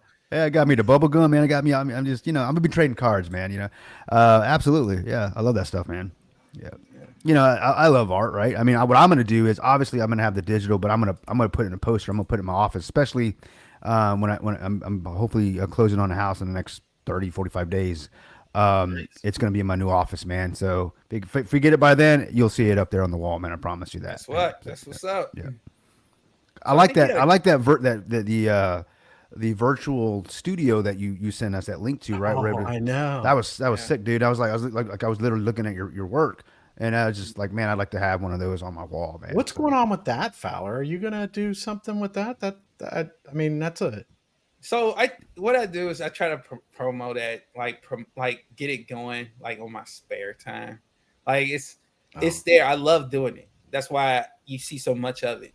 Like a hobby for you. Yeah, I love making that type of art. Like I love making that because some people see it as like, oh man, you know, you can do it, no problem. It's tons of art out there. It's a lot of people out there that see that artwork I do. Like I'm talking about Beyond God's Gaming, you know, my Infinite Soul work. Like they love that, and they've never seen anything like it. Like, and that's, you know, so there's a lot of people out there that be like, man, everybody's seen this one. Like there's a lot of people that see that and they're just amazed. And as long as people are amazed by that, I'm willing to keep making it. And it's really just where am I going to put it? I've been trying to kind of like, you know, trying to figure it, but it takes to build a community around that as well. And right now, that's not like my priority as far as like my dream, like in what I want to get done. I want to get the gaming aspect of crypto. I want to get that blockchain. This is Guys in Gaming has always been like my number one dream. That's number one dream. Do it. So So this is the first step. F3 Warriors is that first step underneath Guys to Gaming's umbrella, right? So I think we got several questions here because someone asked what. Let me get this one first because it's right underneath it. I think it was already brought up, but I don't know if we answered it. OBZ says, "Does the revenue sharing begin immediately after NFT hits your wallet?" So the the sharing happens every 30 days. You know, that will be, you know, worked out when the launch starts. So we'll be going from 30 days after that launch day, right? And, you know, on that 30th day, the people who have NFTs will get a share in the form of stablecoin airdropped to wherever those NFTs are. So it doesn't necessarily, you don't have to submit anything. There will be a snapshot done before there will be a snapshot done on 15th day for backup purposes, 15th day, and then on the week of the 30th day, there will be another snapshot done. We'll have in the white paper, for investors to know if you're transferring, if you're moving, you need to stop transferring on this day so we can get the right snapshot to make sure that in case that because people transfer, people move their stuff from different wallet to wallet. This would save the time of having like people in Discord to act as customer service. This will save a lot of time because if the community knows to, hey, stop transferring your NFTs on this day, or if you're going to transfer, do it before this day, because there's going to be snapshots done, and that snapshot, there'll be 3 snapshots. Again, there'll be one on the 15th day, the week of the 30th day, probably the start of that week of the 30th day, and then the day before the day before the actual airdrop, because within that 24 hours, that's when the airdrop will be done on that 30th day. So it's just really to make sure people are ready to make sure that their stuff is secure. I want to make sure people, in the case that you have some type of security breach on your wallet or something like that, you have time to move it and still make sure you're there to make sure you receive your revenue sharing your new wallet. So I'm really big on safety and security of the investor. So this is making sure they're secure, but also trying to backing up what they said. That's the whole reason of having a snapshot on the 15th day, is if somebody says, hey, I had a intrusion, anything like that, did I miss the airdrop or something like that, and we could backtrack on these things. We have like actual snapshots, like, hey, you were here and then it's there. Or in the case that somebody may have compromised your wallet and it's moving, I'm like, hey, I could tell you exactly where. If you could prove that you were here, I can tell you where it's at now. I mean, I can't tell you who has it, but I could at least tell you where it's going. Where this is Brown Legends wallet. we don't say that name here. We call it, what were we calling him the other day? I forget. The Jester or something. Yeah, the DeFi Jester. Egghead is the least. Egghead's good. I thought we it call was him all those names. I thought it was Darth Stinky. Darth Stinky. That was a good one. Yeah. 7C says, and I think this came up before, and I don't know if you answered, what does F3 mean in F3 Warriors? Oh, so it's Fowler. I mean, you guys see, I spelled my name with FAWL3R. So this is pretty much Fowler's Warriors, right? I'm sorry for the condensation, 7, but he didn't really, that's just how he is. Yeah. I didn't even know that. Yeah, but look, hey, I can't assume people know that, but it's Fowler's Warriors. This is really, you guys are Fowler's Warriors. This is like my first thing. This is the first thing I'm going to do. Like if I make, so you're like a god. Okay. I wouldn't say that. I would say more like hey, look at my army here. This is my army. And I don't believe in somebody being on top of the top spot like that. I believe in everybody growing together, right? As a unit, not necessarily as the ship rises with the tide, man. And once people realize that, you tend not to jump off the boat. You know what I mean? Like, I want my chicken nuggets now, right? But yeah, I appreciate that. Just you saying that, man. That you want everybody to do well in this. So. Yeah, I want everybody to do well. Did you send Danny the link? Well, I sent him a message in the chat. Danny, send me a link in Discord, and then I can send you the link to the stream. That's the only way I'm going to be able to get it to you, man. Is through Discord. Unless I don't see you as I don't think we've ever messaged each other before in Discord, but just shoot me a request, man, and I'll send you the link. You send me a friend request, I'll send it to you or something like that, whatever. Yeah, or a Pride Fowler or any of us. Yeah, even Greek. If you're friends with Greek has access to send you a link too. Yeah, I don't know if he's actually online or whatever, but he's been drinking a little bit, so that might take a little while. Yeah, that might take a minute.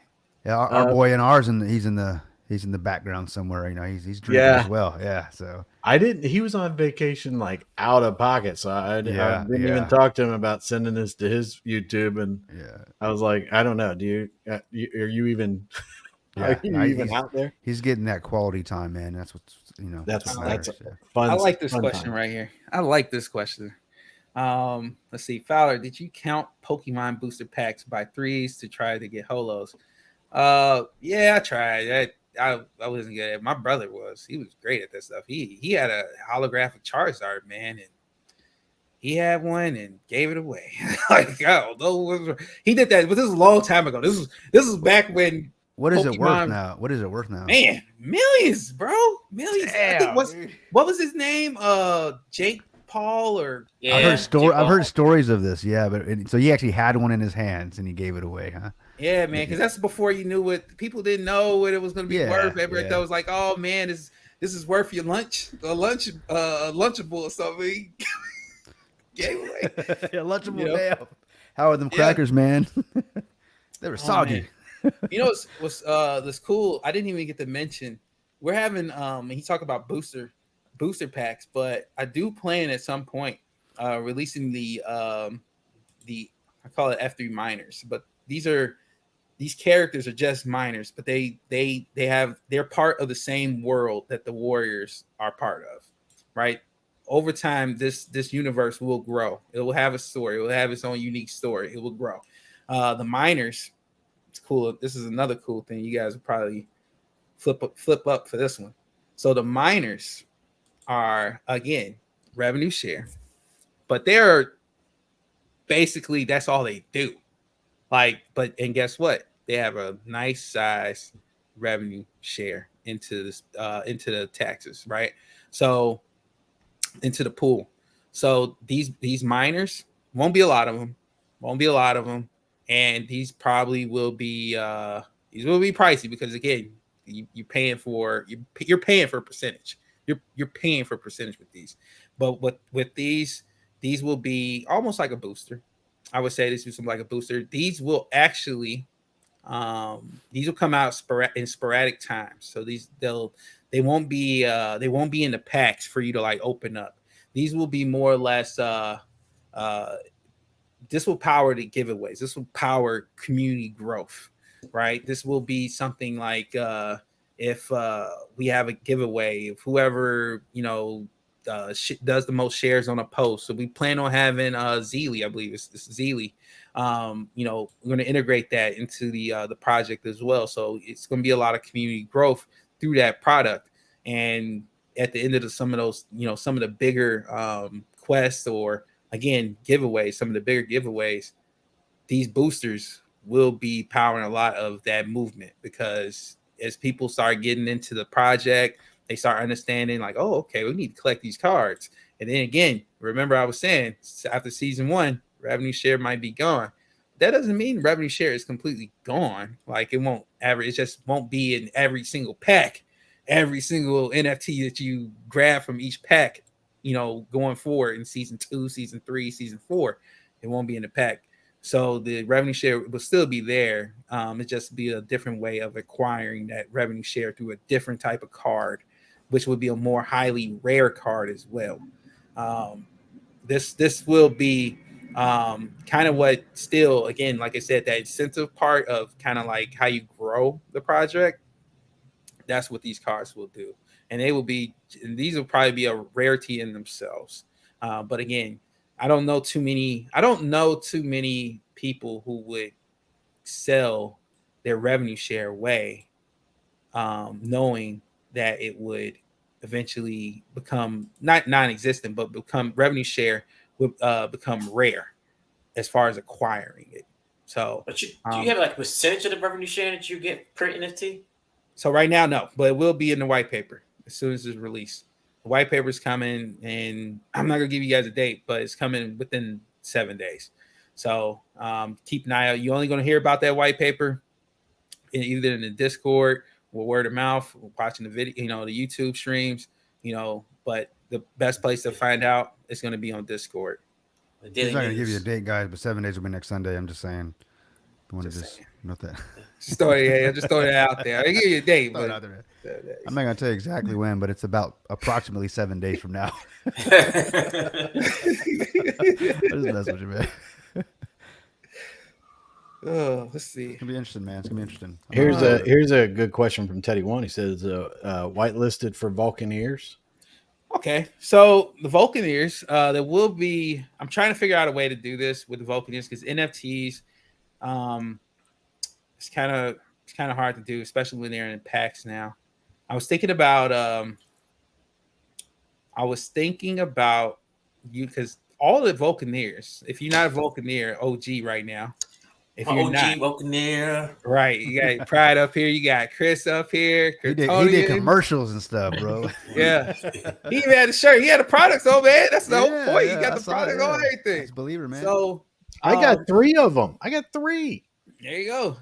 There you go. So Always here's showing off, bro. Always showing off. But go ahead. I'm sorry, Fowler. so He what's interrupts cool you, about man. what's cool about the Damn Vulcaneer right. OGs. What people don't know is how it worked long days ago, long time ago in crypto time. I had offered Vulcaneer OG spots, and the way that you got a Vulcaneer OG spot was pretty much either you had to support my YouTube channel at the time when I was growing, and that was pretty much with the merchandise, the merch. The merch was always there from day, I don't know, the 7th day of me starting.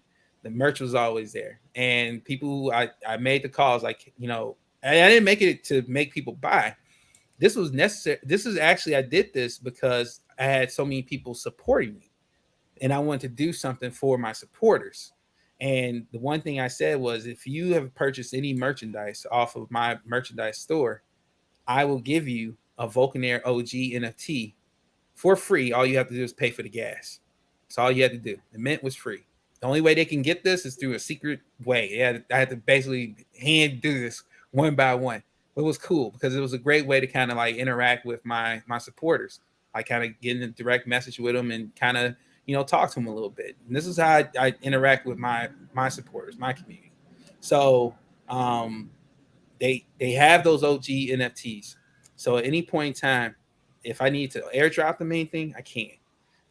As far as like whitelisting, I can.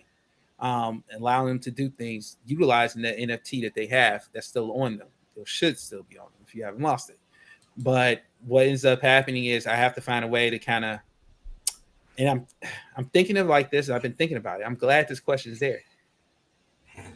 I'm probably going to make a Vulcaneer pack, and that pack is only accessible to the Vulcaneer, so you wouldn't be able to see it unless it's probably going to be in the OG room. They have their own OG room that only they can access because I give them the title of OG. Eventually, I want to have that done with the what do they call it? The little NFT gate, the gate. What do they call it? The gate. It's a gatekeeper or something like that for the Discord. Yeah, so you can't join unless you have this certain NFT to join. This channel. When they have that type of access, I can easily drop a mint link in there that's personally only for them. They'll still have to pay. Maybe not as much, but they're gonna still be paying, and they're gonna have their own packs. It's not gonna be any the RNG is not gonna be any different than the regular packs. It's just this pack is only going to have so many runs, so they're going to basically be fighting with themselves too if they're part of this F3 Warrior community. If they want to be part of it, they're going to be fighting with themselves until it runs out of runs, and then that'll probably be the way I get them into the F3 Warrior thing. It won't be continuously on month after month after month. It's just going to be an initial run for the Vulcaneers. Again, to show thank you for the support that you guys have been giving me for so long. So we'll be doing something for Vulcaneers. Trust me, I've not forgot about them whatsoever. But the question is what we're gonna do with Vulcaneers, right? Like, Vulcaneers is still gonna be around, guys. I know a lot of people are saying like, oh, Vulcan is going to be going away. What's kind of Vulcan is? Vulcaneer is not going anywhere because why? It's a brand. It's not. It was never. I just like the logo. It was kind of like it was cool, and we were a part of the community. But just because if the community rebrands, the blockchain rebrands, does not mean that Vulcaneer is just gone.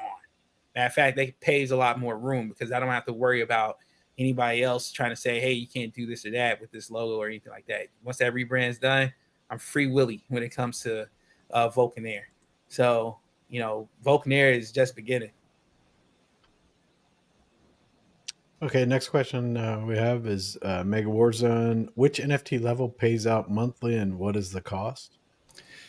So all the NFTs are gonna all NFT levels will have revenue share.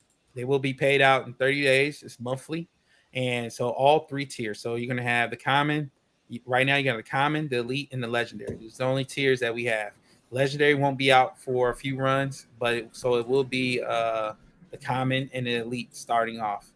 The cost is really of the cards are it's all based upon the pack, right? So starting off, we're gonna have a starter pack that's between 10 and $20. We'll have another tier of packs that's coming straight not too soon after that will have more chance to grab more rare cards, but that pack will most likely cost more than the starter pack. So as far as the cost, can't tell you right now.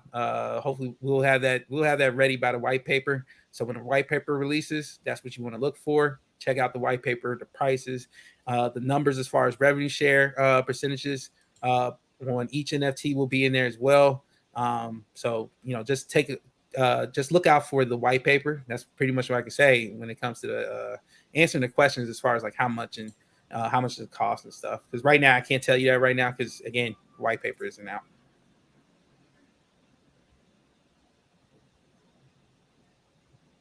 Let's see. Oh, OBZ has quite a few comments here.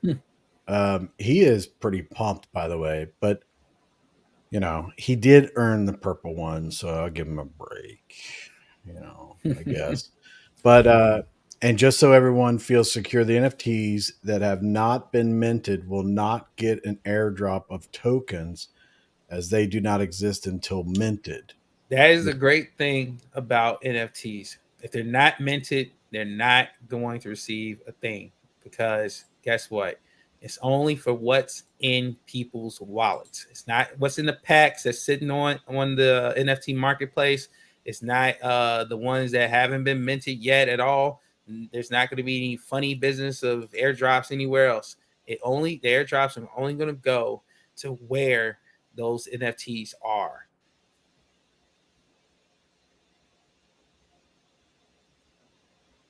All right. Voldemort. Voldemort and BL, huh? Oh, is that Harry Potter? Yeah. Yeah. I've heard that before. Nobody likes Harry Potter, man. Only children do.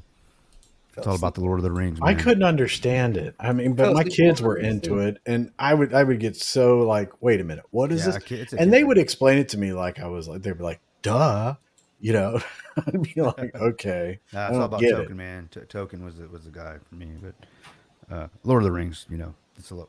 Oh yeah, it's like comparing Marvel to DC. You know what I mean? Well, that was a you guys don't have to about Marvel. It's a bunch of cartoons. Good. Yeah.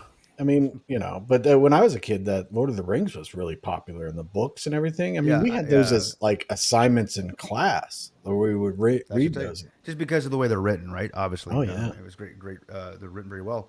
But then the movies came out in, I think, 2000, which were amazing. So yeah, I want to see some Lord of the Rings NFTs, man. I'm just saying. Yeah, you trying to get me sued? What's going on? I just want. Hey, I'm not saying mint them for the blockchain. Is what I'm saying. I'm just asking personally. OBZ says he had 3. I just think you do great work, man. I love the way you conceptualize it, man. And you said something earlier. You're like, this is my dream. This is my dream to do this thing, and it's one thing to dream about it, but you have your dream sitting right behind you in your background, so people can actually visualize what's in your head. That helps us captures the vision that you have, man. So that's why I'm excited, because you're not just talking about it, you're showing us. Tell the world what you intend to do, but first show them, and I think that's what you're doing, man. So that's exactly good on you for that, man. Good on you. Thank you for recognizing that. Of course.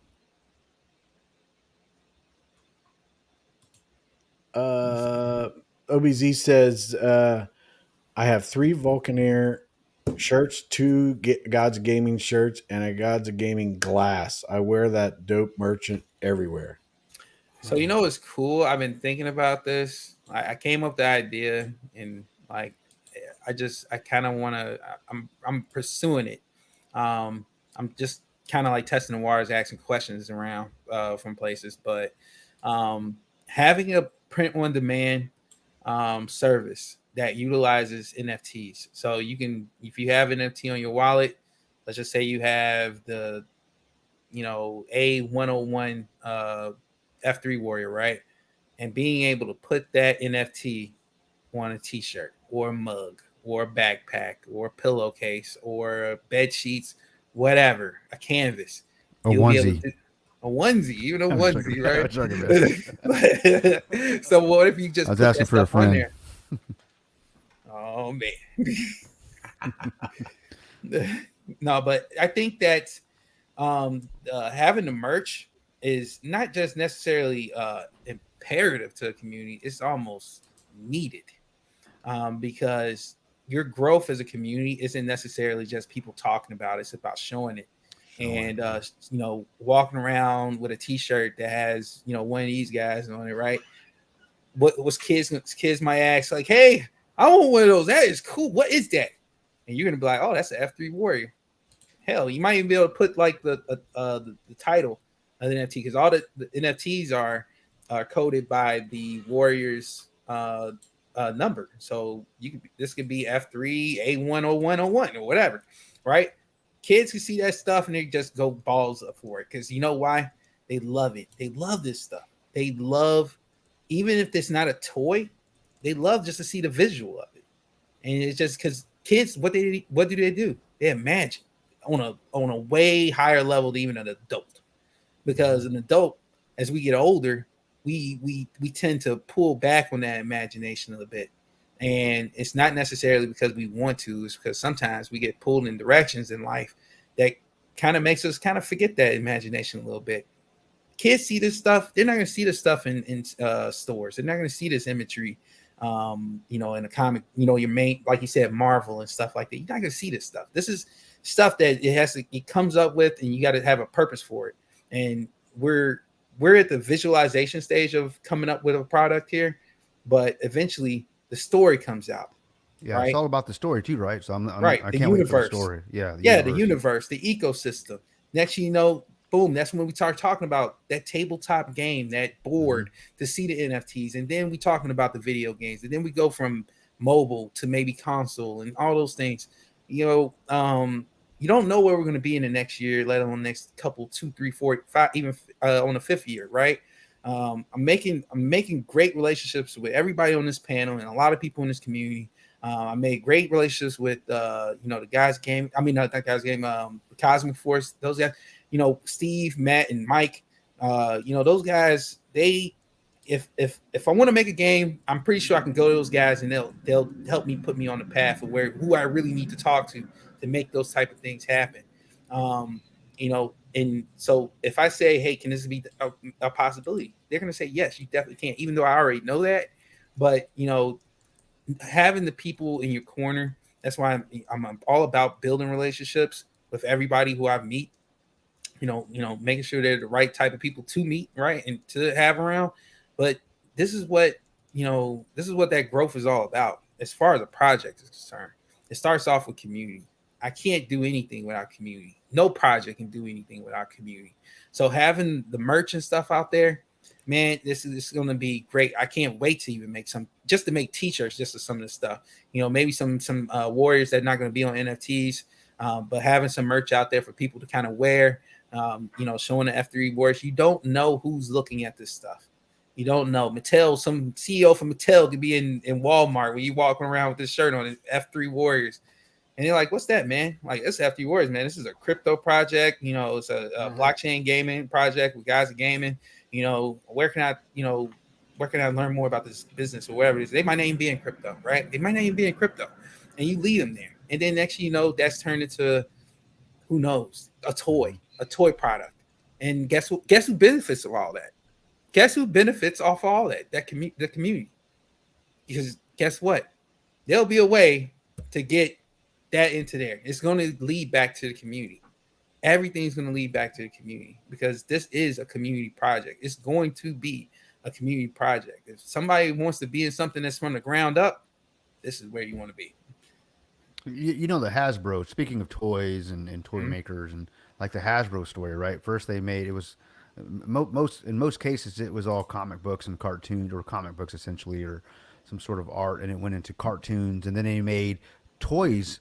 Actually, they made toys first, the figurines first, right, from the art, and then the figurines turned into cartoons, which blew up He-Man, Thundercats, the Transformers, and everything. Ever since then, all toy makers have been trying to follow that same path, to get to freaking Hollywood, make movies, and of course that's where the real money is. Of course, you make movies, but and it all comes back down to what you just said. We're wearing the shirts and showing the art. Yeah, because you never know who's actually looking and wants to get into that. My daughter, my youngest daughter, was into anime. Most American kids are, but she was into Vocaloid. You know what that is, but it's Japanese music animation stuff. I mean, I don't want to get into it, but so when we went to Japan, I mean, that was all she wanted to go check out, and I can't even tell you how much merch and figurines and games I purchased for her. She was in something. She was in one of the ones that she was involved was interested in, was called Hatsune Miku, which is crazy popular here in the States. But me as a parent, man, I mean, whatever she wanted. Okay, I want to download this, Dad. Buy this. I mean, I spent so much money on those things. So now she's 20 something years old, and now she's looking for Hatsune Miku NFTs.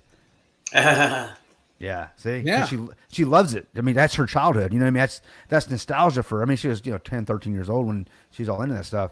But just like Transformers and Thundercats and those things are for me, right? And Star Wars. Mm-hmm. I mean, art, man, is universally just, it brings. I mean, it follows you your entire life. I can go. I mean, today I can be flipping to the channel if I ever have time to watch TV, and see a Transformers from a cartoon from the '80s. The first thing I'm going to think about is, damn, I need some Chips Ahoy cereal, man. I want some cereal. My point is that's how I feel with Teenage Mutant Ninja Turtles. Yeah. I even remember those. Yeah, I was jamming those too. But it just art. It's art that does that, man. It's just something about it. So and I like what, hopefully what Nick's doing with the blockchain that's coming out with, with the Rudy banning and everything. I hope it can capitalize on what's certainly needed in this space, man. So a lot of stuff happening. That's another thing, man. Is again the multi-chain thing. That's big. That's big in crypto now. Like everybody wants to be multi-chain, and everybody should want to be multi-chain, because multi-chain is like me selling. If I was selling a T-shirt or something, right? I want this not just sell it on the corner of my neighborhood. I want to get it to not just my immediate city, but I want to go to the next city, and the next city, and the next city. You're thinking global. You're thinking global, right? Exactly. I want it on the shelves. I want it in Amazon right now to be able to drop shit that joker. That's it, man. That's multi-chain, man. Multi-chain. That's exactly it's basic breaking through barriers, right? The ability to go from business to business, from business to consumer, with a click, right? Yeah, I hear you on that, man. That's why we got Prism Chain. That's why we're building a layer 0 regarding multi-chain. We wanted to make it that easy, and not just easy, but the security is of utmost importance, right? So all that's being considered as we're building this thing out. But multi-chain's the way, man. That is absolutely. All right, guys, I gotta hit out. It's my bedtime. Oh man, see ya. Thanks for joining us, Pride. No problem. All right, Pride. All right, care, buddy. So, let me ask you this, Fowler, about the gaming aspect of it. Hey, bro, we heard that. You know what? Whatever. These guys know that I have whatever. But so in the gaming aspect of it, would like when you like kill a boss or you get like to a certain stage or anything like that, would you consider like some of these NFTs and some of these things that you're creating, would that be something that maybe if you killed a certain boss, you could get like some cool NFT that, that's like very limited? Because I know like the games I play, like World of Warcraft and stuff like that, when you kill like the main boss of like a big raid and, and it's not a boss that you can kill. I mean, people go in there and they wipe quite a bit and they got to get really the mechanics down, but finally they get the big boss. Is that something that's going to be worked into some type of a gaming type thing that you get a certain level and you get something?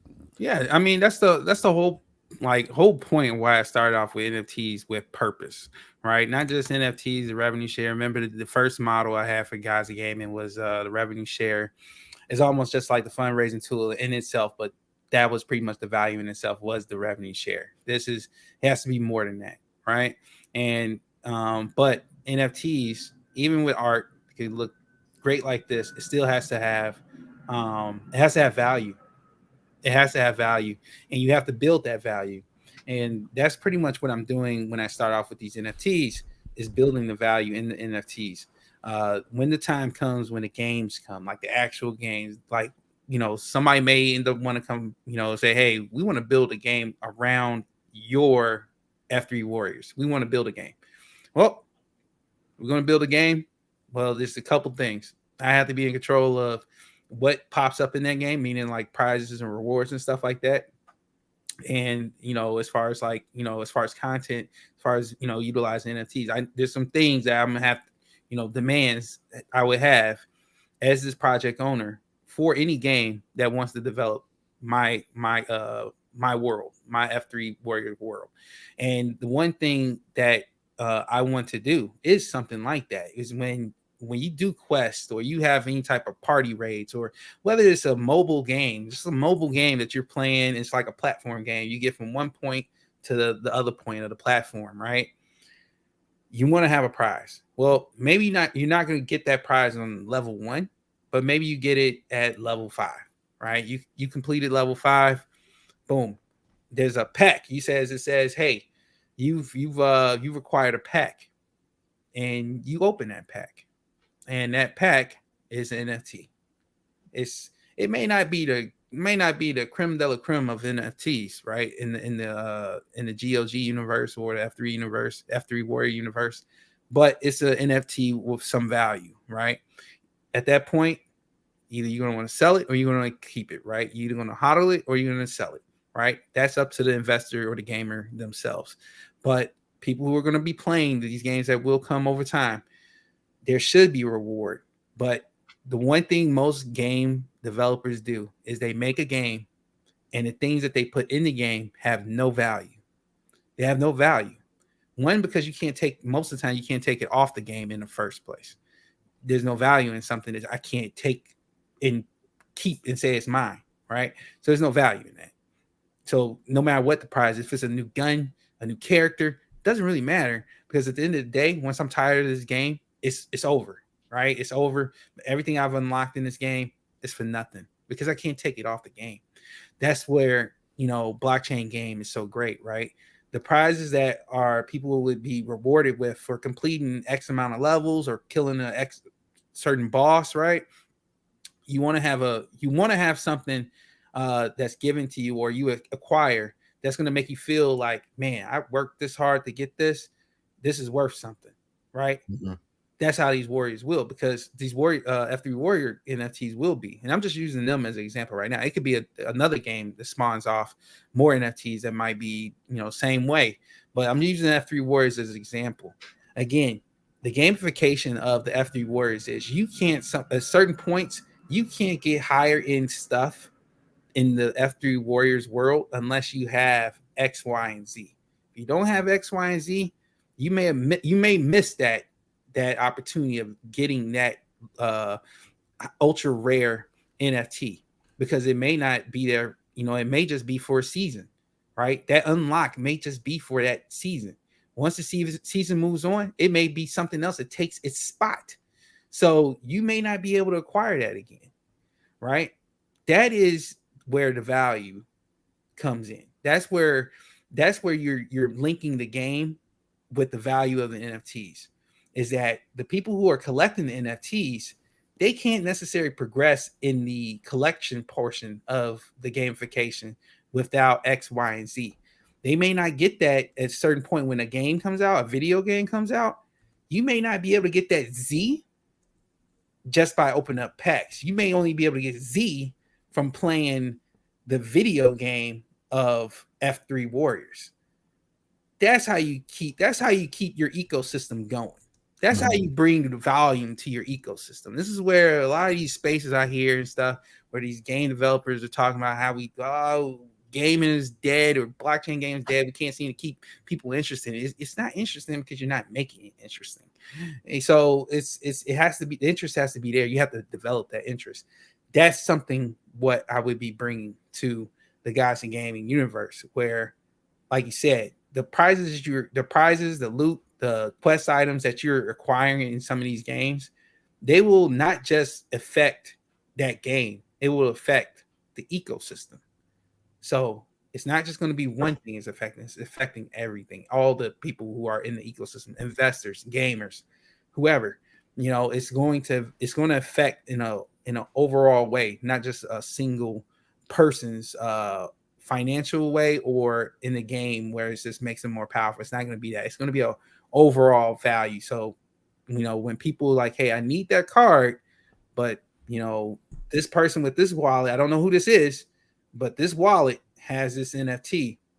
I need to figure out how to get in communication with that person. It's real simple. You're in the Discord.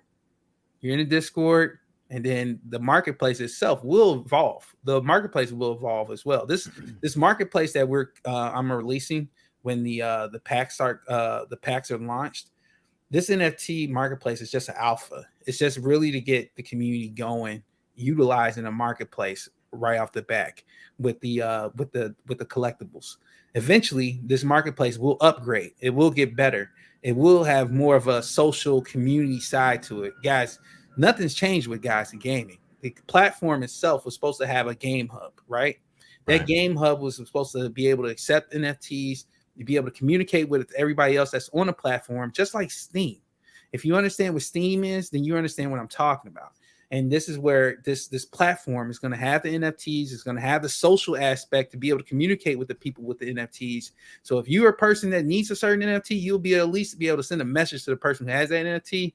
And it's up to them if they want to, sell it to you. But it drives that value aspect of the NFTs. It makes that, hey, I need to get this NFT, and if I really want to pay for it, then I'll offer it. I'll offer it to that person. You'll have a chance to communicate with these people, not necessarily know their names, but you at least know, unless they want it to be known. If the account, if they want to have their name linked to their account like that, they'll be able to do it. So you'll be able to know if Chris has it. But if you want to stay anon, you can do that as well. You can stay anonymous. You can do that as well, but you'll still be able to have offers and everything else, just like everyone else that's doxed, basically.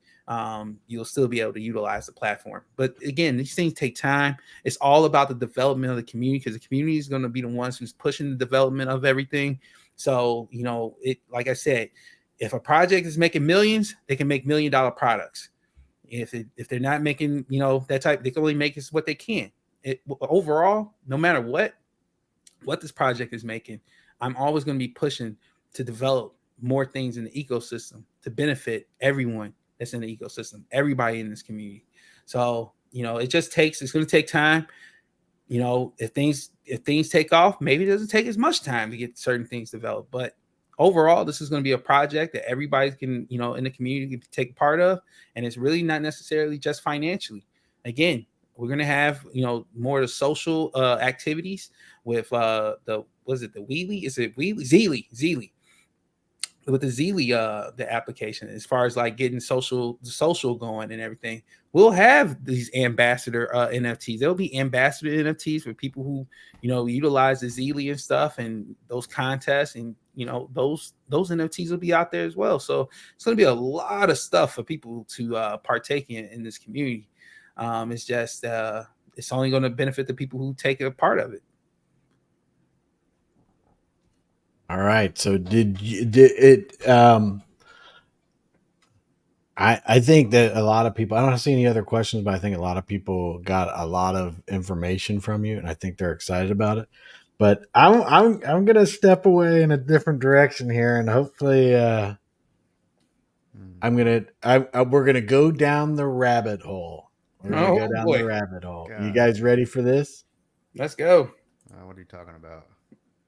You know what he's talking about. Do. So, Have you actually seen this footage, man? What are we talking about here? So Russia launches first space mission to moon in 47 years, and then if you read and down here that they're saying that I thought it was on here. Yeah, India has a spacecraft that is due to reach the surface on the 23rd of August. The lander is expected to touch down on the 21st of August. What are we doing here? Are we going to the moon or not? What's happening? No, we're not going to the moon because we're sitting here Well, in I'm our talking about houses. Russia and India. They're no, looking like they're Tony ain't gonna believe it. He's not gonna believe it until he actually sees himself. They not sending Kryptonian to the moon. They're not sending Kryptonian. That's right, Fowler. They're not. Here's the thing. They're not sending anybody to the moon. They're sending what, crafts, and they're gonna beam back. They're gonna send back images of what happened. So if you actually go and watch I watched the Russia, the lunar, I forget what it was called, lunar 27 something. I forget what it's called. 25. Yeah, 20 something, right? They'll have a couple of more, right? But yeah, there it is. The Moscow's lunar mission, 25. So I actually watched the video. So it's so obvious. I would say it's obvious. It's predictable. If you watch the live, it's commentary, someone talking about how they're just great humanitarian, or this human feat that they're about to accomplish, all the people involved, and they show you a guy talking, maybe two people talking, and then it cuts to a control room. You have about 100 people, 50 people sitting in a control room looking at computer screens.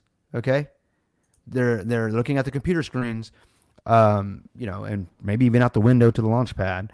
And that's it. And then all of a sudden they'll cut to an animation about what's going to happen when this craft takes off and when it exits low Earth orbit and it begins to go through the process of dropping the payload and dropping this. The boosters fall off. But the point is, it's all cartoons. It's animation is what I mean. There's no actual footage of that, so you just have to believe it's happening. I mean, it's okay if you do. I just don't believe it. Okay. With that being said. Then there's actually some video that came back of this craft, the Luna 25, ascending to the I guess the South Pole of the moon, whatever it is, and I'm sorry, it does not look real to me.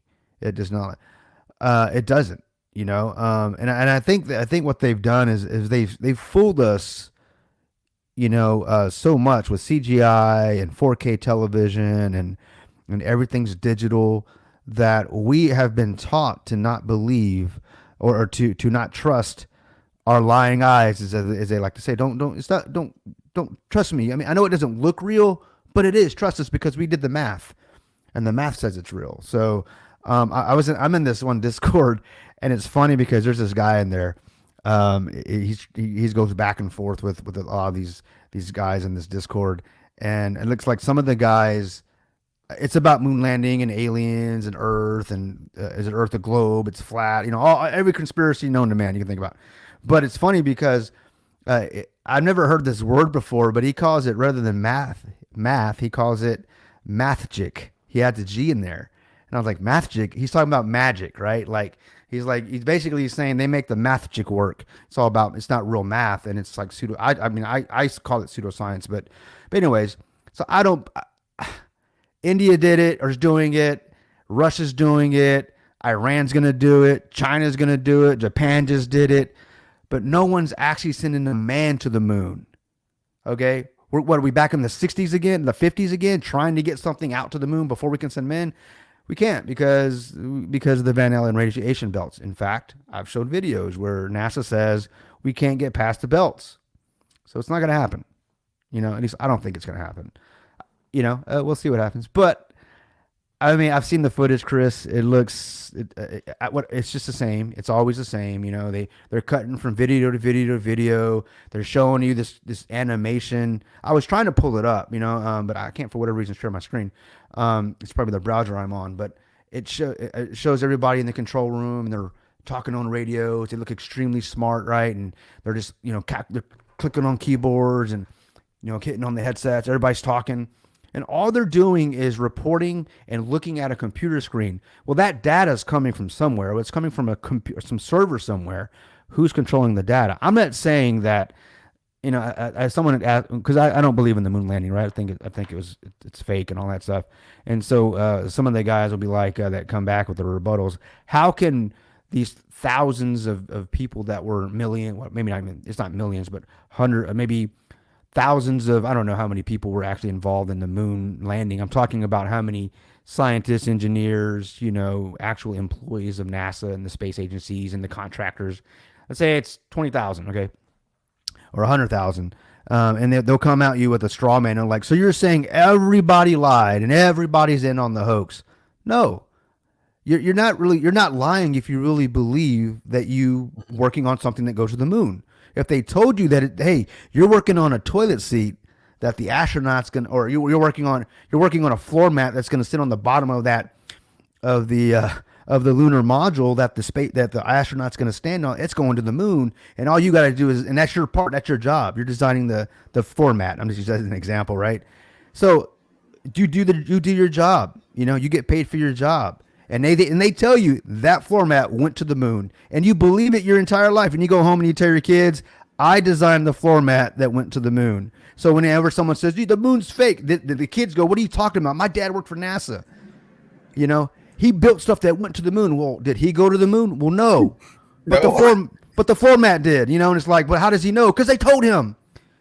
So, and it's funny because I'm like, well, but does he know that he went? No, but they told him. Well, who? The experts. Well, who's the expert? They did. Yeah. So it goes into circular reasoning, because they said, because therefore it happened, right? So that's my issue is. So back to this. All right, hold on a second. I want to see this video. Go ahead. Is this the video you're talking about? No. This is the launch. I thought this was a video. Here, I'll put the link in. I'll put the link in the chat here so you can pull that one up. But right, I'm gonna pull this one up just real quick. I want to see what they're doing here. Go ahead.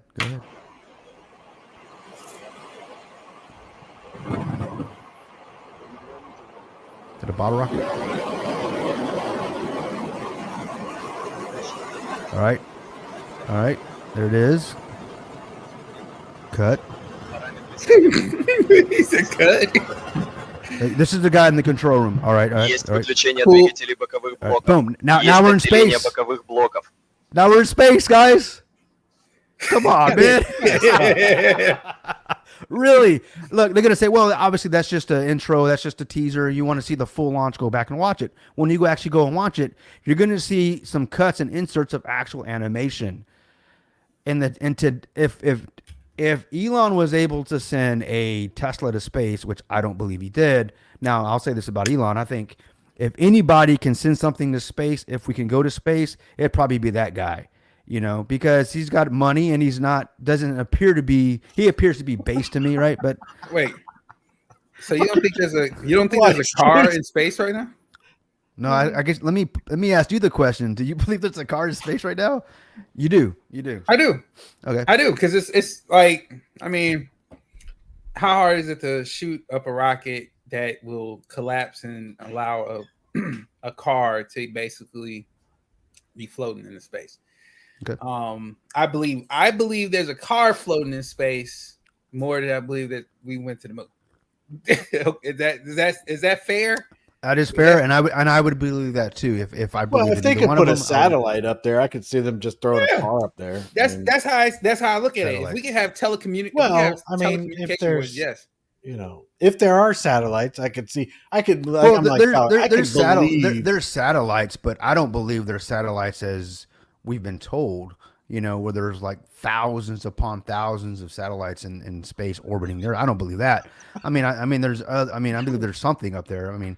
Drones. I think planes, Wise Choice Money's been drinking a little bit because he's like maybe a Honda. All right, so Fowler, if you're there, so what is the space station, right? How high is it up in orbit? What's the miles? Man, I have no idea. I know it's in low orbit though. Yeah, I think it's like 250 something miles. I think is what. Let me see. ISS. It's Well, 250. that is feasible though, right? I mean, not maybe the space station, but they could put something up that high. That's right? low. Yeah, they would be considered low Earth orbit, I guess. If there's a space station, right, that would be considered low Earth orbit, I would imagine, right? Because it's not like they're saying they're halfway to the moon, right? Which I wouldn't believe we can do. Only because not because I know, guys. I don't believe we can do it because they told us, who's they? NASA, their scientists, the engineer said we can't do it. All right, they're the ones telling us we can't do it because it's too dangerous to put men, past the Van Allen radiation belt or even close to it. So it's not me saying it; they're saying it. So I'm using their logic, their words, to come to that conclusion. Now, do I believe? All right. So the question I had was, what's the distance from the surface of the Earth to the space station? It's 254 miles. Okay. So if you got anybody can go to NASA.gov and watch the space station, the live feed videos, right? And they're showing like you can see footage of the Earth, as it's under the space station. They're doing their spacewalks or whatever. You know what I'm talking about. And if you look at that camera, or if you look at, I guess, the perspective or the way the Earth looks to them, I mean, it's huge. I mean, obviously they're not high enough to see the entire Earth. That tells us they're in low Earth orbit, right? But then all of a sudden, so then you look at, if the question I have for you, the next question is, how far was the Tesla vehicle whenever it started? We started getting video of it showing a video of it in space and had the Earth behind it. You know how far it was? See, that's the thing, man. I don't know. It's crazy, and I will say this. And they hope you don't know, because if you actually did the math, I want to get to that point real quick. And if you look at the actual footage of the Tesla car in space, and you compare the way the Earth looked behind it versus where the actual space station is, it makes no sense. Yeah, it makes no sense. Someone's lying about how far they were from the Earth. Go ahead. This is where it kind of bothers me is the clarity, and this is not just that situation with the car, but also like the Mars thing, right? The definition of the cameras are so high that things look fake.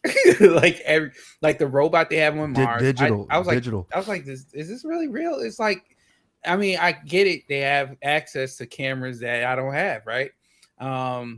Oh, I gotta interrupt you guys. But do they though? Do they really? This is for you, buddy. This is for you.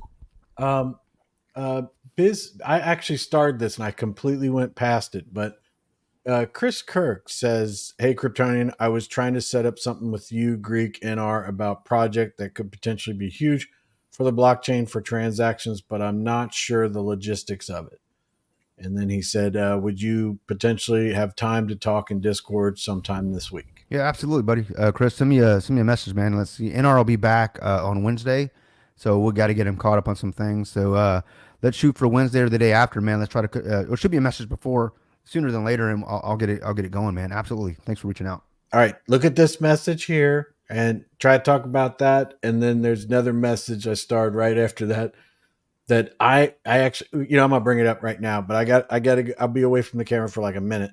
But hold on, I want to go back to the projects one. Hold on a second, but I want to put this in, dude. Seriously, why do I go when I go to the phone store? No matter what service I have, I never can get service while I'm at a phone store.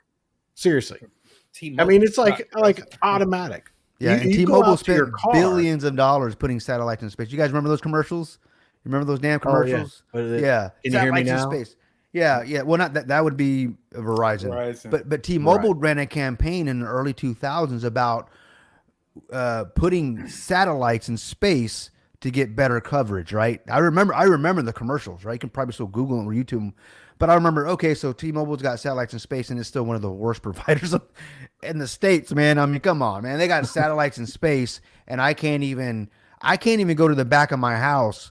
My dad has T-Mobile, and he's staying with me now, and he's downstairs in one of my rooms downstairs. And if I take his cell phone to the other side of my house, and I don't have a big house, guys, I drop bars. I mean, come on, man. It's T-Mobile, but they got satellites in space, right? And anyways, I guess there's a certain point where I live, like what the land and stuff like that it's a complete dead zone. There's nothing around. Exactly. It's nature. Nature is there, and it's a complete dead zone. No matter what You lose. You never do a tree stand or anything like that in that area. It's a dead zone. But anyway, go back to projects. You were wanting to see this, but did you see what Biz said? Toolbox footage. Yeah, toolbox footage. What's that? Hold on, let me see.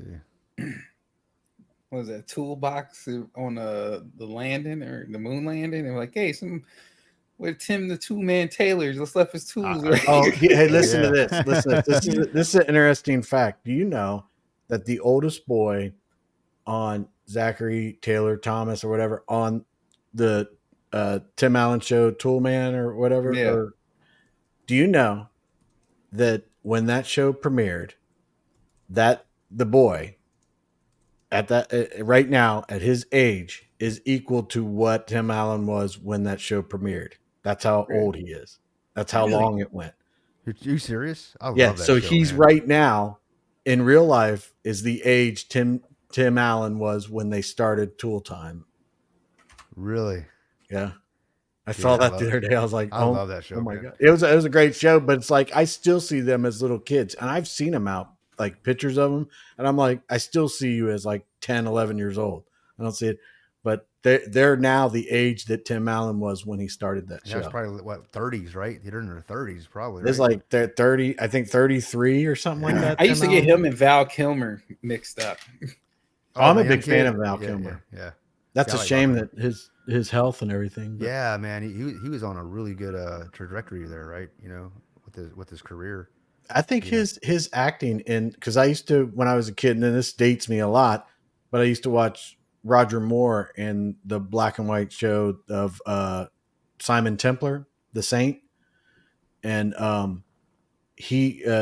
Val Kilmer, like they did the movie The Saint, and I thought he played an excellent role, and I've always been a fan of him. Even in Top Gun, I thought, I mean, he's supposed to be the bad guy, but I liked him better than Tom Cruise and better than Goose. Oh yeah, yeah. I'm like, yeah, Goose bit it. I like Goose died. Damn, you're a jerk, bro. You're a Kill that guy. You You're like, I can see you sitting down. I hope he dies. Oh wait, look, it happened. My whole family disowned me. But go ahead. I'm sorry. No, you're good. So the projects says father. I guess I'm assuming he's saying your father worked for McDonnell Douglas back in the '60s, including on some of the system's Saturn V rocket. Explain this, and I guess this is the question. Explain this. The module that held astronauts was covered in lunar dust. How? Well, how do you know it was lunar dust? Can you verify that? I can't. There's no one on Earth that can verify that but those that have been to the moon. And those that have been to the moon have lied about some things. In fact, they said they can't ever go back. They destroyed the data. It's too expensive to go back. And I can show you videos of that. I mean, actual astronauts saying they can't go back to the moon. And I'll say something else. The lunar rocks that came back that were given to different leaders of different countries, they have been found. There's actually, this is provable. Google it, look it up. That like 94% of them, 90%, maybe it was like 75% of them. I think it was in the 90s. Sorry, it's been a few years since I've actually had to recall this stuff. Because I looked into this, right? I was really trying to debunk it. I was trying to, when someone told me the moon landing was fake, my goal, I was like, you're stupid, bro. Come on, man. I'm gonna debunk that it's a hoax. And the more I looked into it, the more I realized, damn, it didn't happen. You know, that's the conclusion I came to. You know what? And don't believe anything I say. Do your own research. Inspect what you expect. I'm never going to be here to say you must just trust me, bro. That's not who I am. You know, I trust no one always. I go look into the information myself. So that's the conclusion I got to. So back to this. So the lunar rocks. They have found that I remember they had done a test on one. I'm trying to think of what nation it was. It turned out to be petrified wood.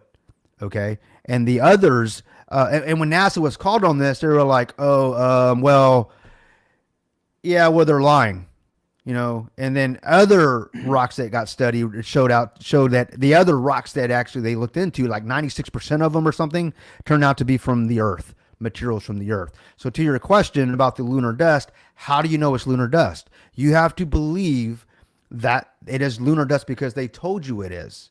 All right. Belief is the enemy of knowing. We don't know. And if you want to believe it, that's fine.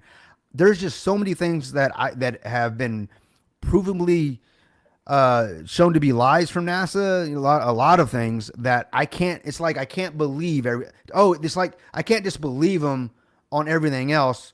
It's okay if they lied about that, but they're not lying about that. That's not who liars are. That's not how liars are.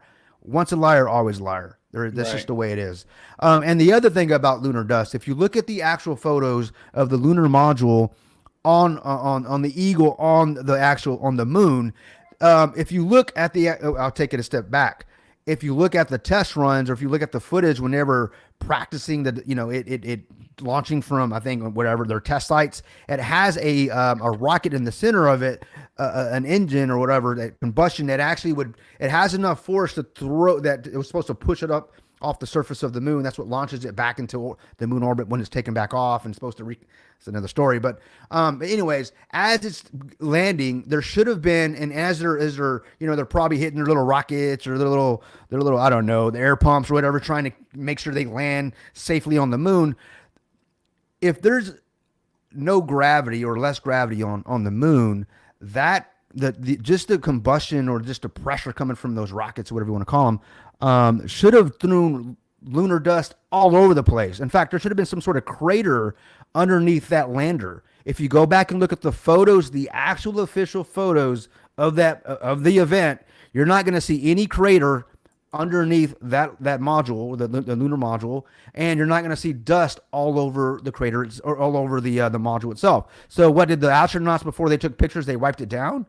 Did they wipe it down like Hillary Clinton wiped down the server? My question is this, and if you know what I'm talking about, that she wiped the server. But my question is this: where's the dust that was supposed to be in on the actual module?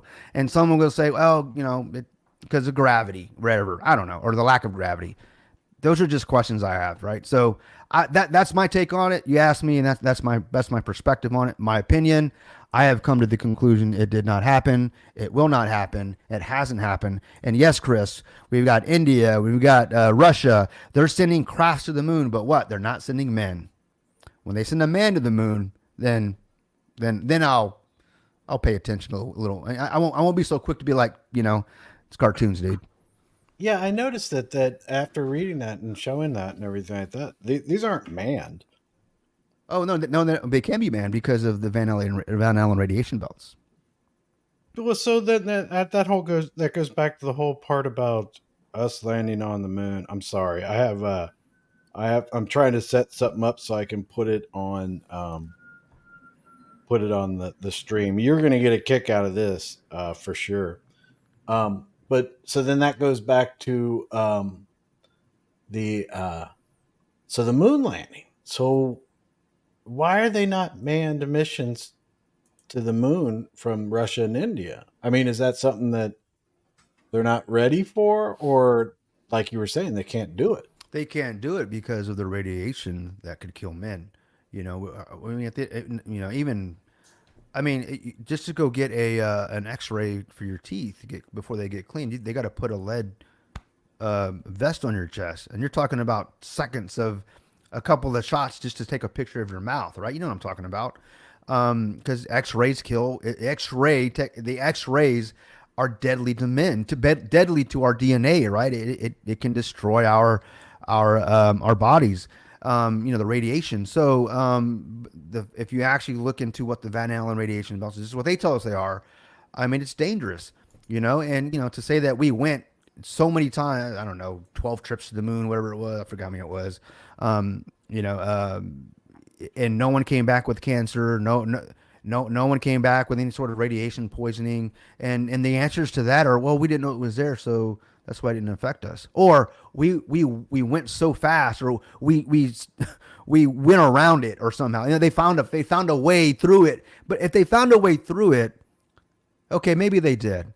But they didn't even know about the belts until the 90s. So how the hell they go through it, or how they go around it? If they didn't know it was there in the 60s, you know what I'm saying? There's too many inconsistencies, And if you don't believe me, go look it up. What is that? Dude. Oh, dude, that looks so good, bro. You know who that is. What's up, Sky? Damn, those onion. I love onion rings, man. That's what I'm talking about. That right there, Fowler. That's Texas size right there, baby. Right there. Jeez. Please. Man, Yeah. I'm surprised he can even move. You guys ever seen Uncle Buck? Remember that movie from John Candy? No, you probably don't put all remember. that Yeah, shit. I've seen it. Yeah. Old movie, right? Old movie.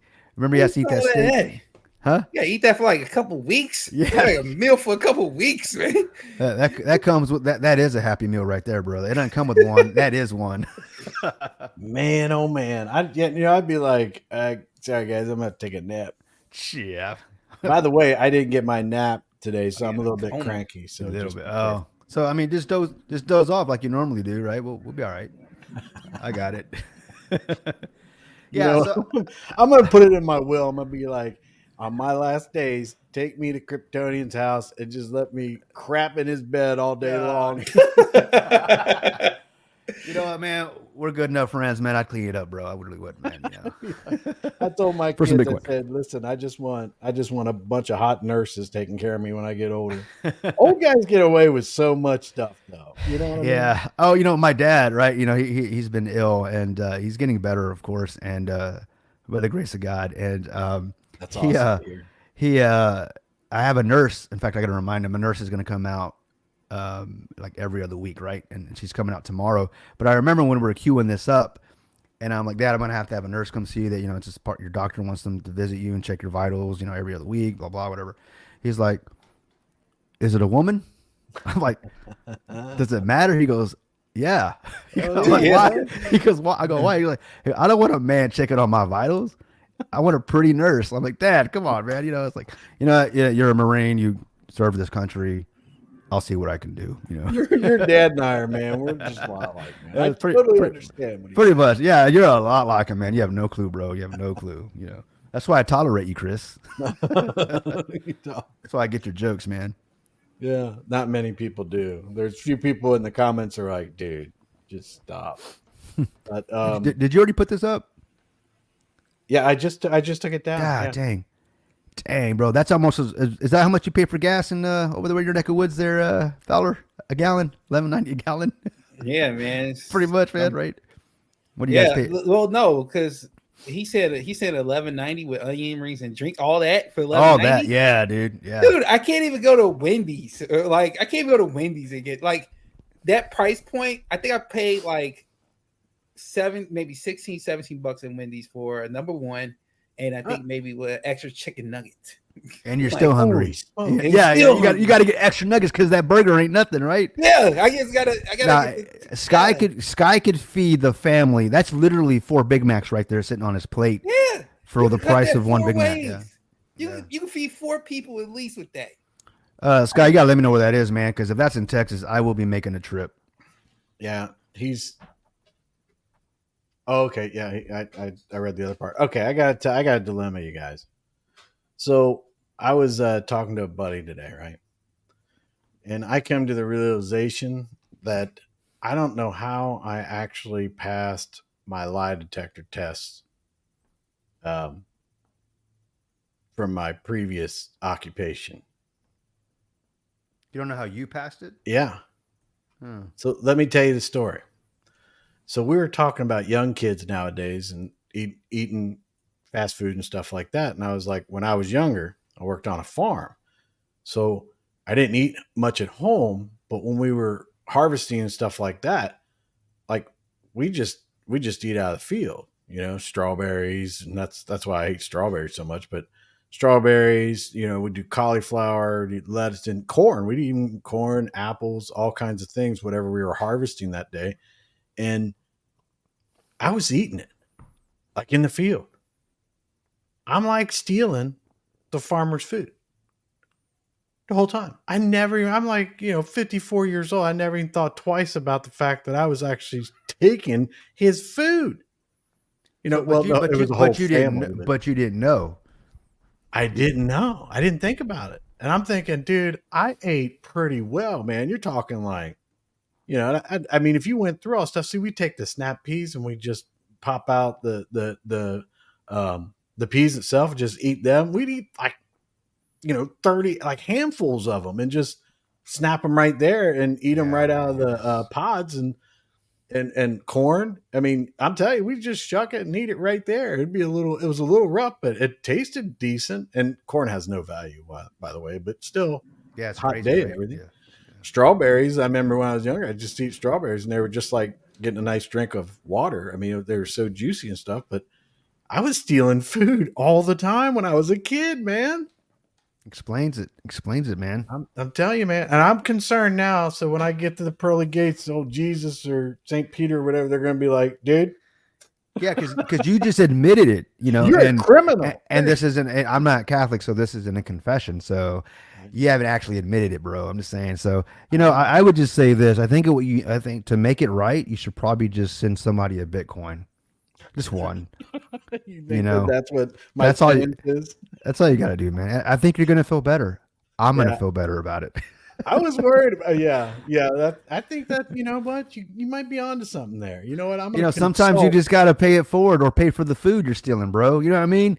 It's all the same, man. It's all the same. But that's I don't know I don't know. I mean, I was thinking about that and I was like, holy smokes, man, I was stealing when I was a kid. And all those lie detector tests, background checks, everything I had to go through, it was like never stolen a thing. In fact, I'd shoot a man for stealing. Yeah, because I do not tolerate it. Because I was a criminal, man. I was a criminal. That farmer was like, but then the person I was talking to was like, well, you didn't know, and the same thing as you were getting paid like no money and everything. I mean, we were making like we were stealing from you, Chris.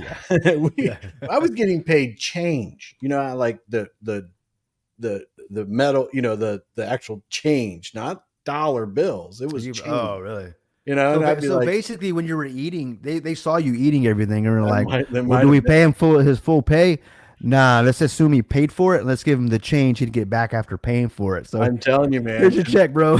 I was a big guy back then. I was like, I was over like 6 foot at maybe 240 and mostly muscle. Man. I was out all the time. Like, I mean, I was super tan and worked out by doing farm work. I was just a farm guy. You're one of those guys. It was easy for me because it was like we didn't go to the gym to work out. We just baled hay and we shucked corn and stuff. And that's more practical than just hitting the gym. I mean, because you're actually, you're not just lifting weights. When I got in the military, they were like, let's go to the gym. I'm like, what the hell's that? Like, come on, we'll show you. I'm like, all right. It's like lift weights. I'm going to go lift weights. I lift tractors, bro. I remember one time, it's not really a funny story, but we were harvesting corn and we had a truck down the middle and we were on either side. And we were just throwing them up there. We were going fast because we wanted to get done. It was like right in the middle of the day. And we were just like, man, need lunch, water, all that. And we're just going. And that truck was just slowly moving with us down the part that we had already harvested. And that thing got so full, it tipped over. The whole truck tipped over. And there's about 10 of us out there. And we picked it up and put it back up on. That's what men do, man. It's amazing how strong you are together, right? Yeah. Right? Yeah. I mean, it was amazing to think about because we were just like, man, we need to get done. And we're all like, man, just to pick this damn thing up. And it's like about 15 minutes later, it's up. And it today you couldn't do that. You'd have to call you'd have to call the health department, OSHA. Well, it wouldn't start. Someone's holding their neck to get that check from the insurance. You know what I mean? It's a big Geico has to show up. It's just half the guys going on strike. It's crazy how freaking lazy we are now, man. Yeah, I didn't even know what strike meant back then. They were like, "There's labor laws," and I'm like, "Who's this labor and what kind of law are you talking labor. Men don't go through labor, Yeah, I mean, this is a long time ago. But that truck couldn't start too, and we had to figure out how to get it to start. It was all flooded and everything, but we got it. Sky tells me where it's at, man. I appreciate it because I will be checking that out. In fact, I'm supposed to be heading to Midland next week, I think. I don't know if I'm going to drive, if I'm going to Midland, Texas. I don't know if I'm going to drive or if I'm going to be flying. But if I drive, I'll definitely stop by here, man. It'll be kind of out of the way in a bit, but definitely worth the trip, maybe on the way back. So I appreciate that. Gracie says, just got back from 3 weeks in the U.S., and I was shocked how much prices have gone up since I left last year. It's good to be back in the Philippines. Yes. So if you're from the Philippines, my in-laws are from the Philippines, or some of them are, and they go all the time, and they tell me how, man, the cost of living up there is just nominal compared to here. It's like so cheap there, right? I mean, we're sending money up there, and they're living like kings. So yeah, here it's just super expensive. It's something that no one's talking about, and it can go past the presidents, Trump and Biden, and all that kind of stuff.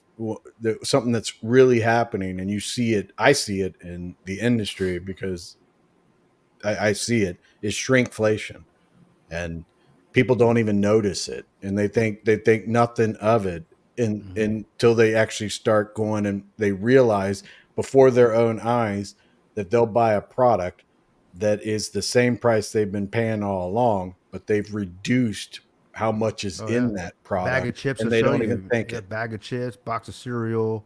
And they openly announce it too. There are Yeah. multiple Fortune 500 companies that put out press releases that they will be participating in some type of shrinkflation, and it could be household products to food items, and nobody is even remotely thinking about that. And they're like, And you know what we do, the right? prices are going up, and you're getting less. And then people are like, they thinking the prices are going up. It costs more money to bring it to market, what they were making, but they're not making as much as they were.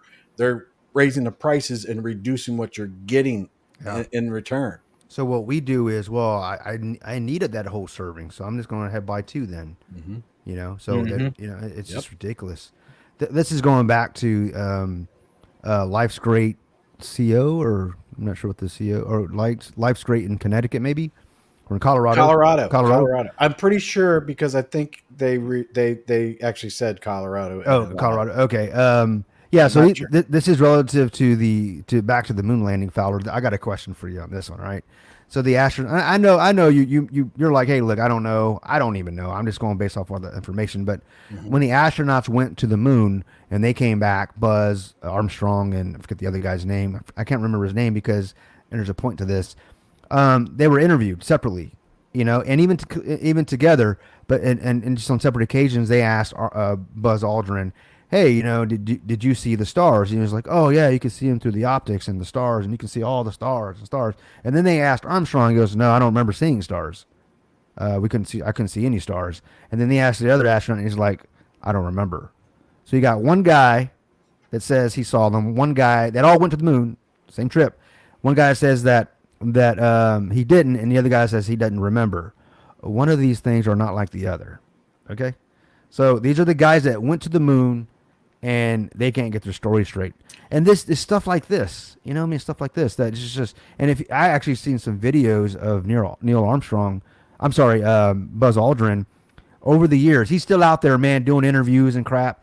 Then he used to get in fights. He used to get in fights where they would say well, there's one never video. there. There's one video of a guy that I don't agree with harassing anybody, but a guy just basically showed up and says, "Hey, you know, put your hand on the Bible and swear that you went to the moon." And he's like, "Get out of my face!" And the guy kept pushing it, so he got punched. You know, I don't blame Buzz. You know what I mean? I do get out of my face. I don't. You know, we can do this another time or something. But the point, he was just trying to make a point. Hey, look, he won't even put his hand on the Bible, therefore he's lying, right?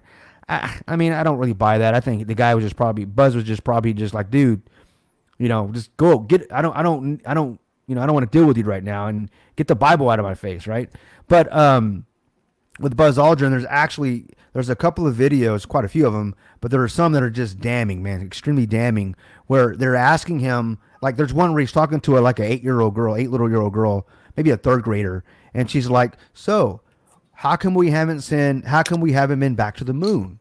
And he looks at her and he's like, "Well, that's not a question a third grader should be asking." I think she's in third grade. Well, the reason we haven't been back is because we never went. And she's sitting there going, like, what the freak?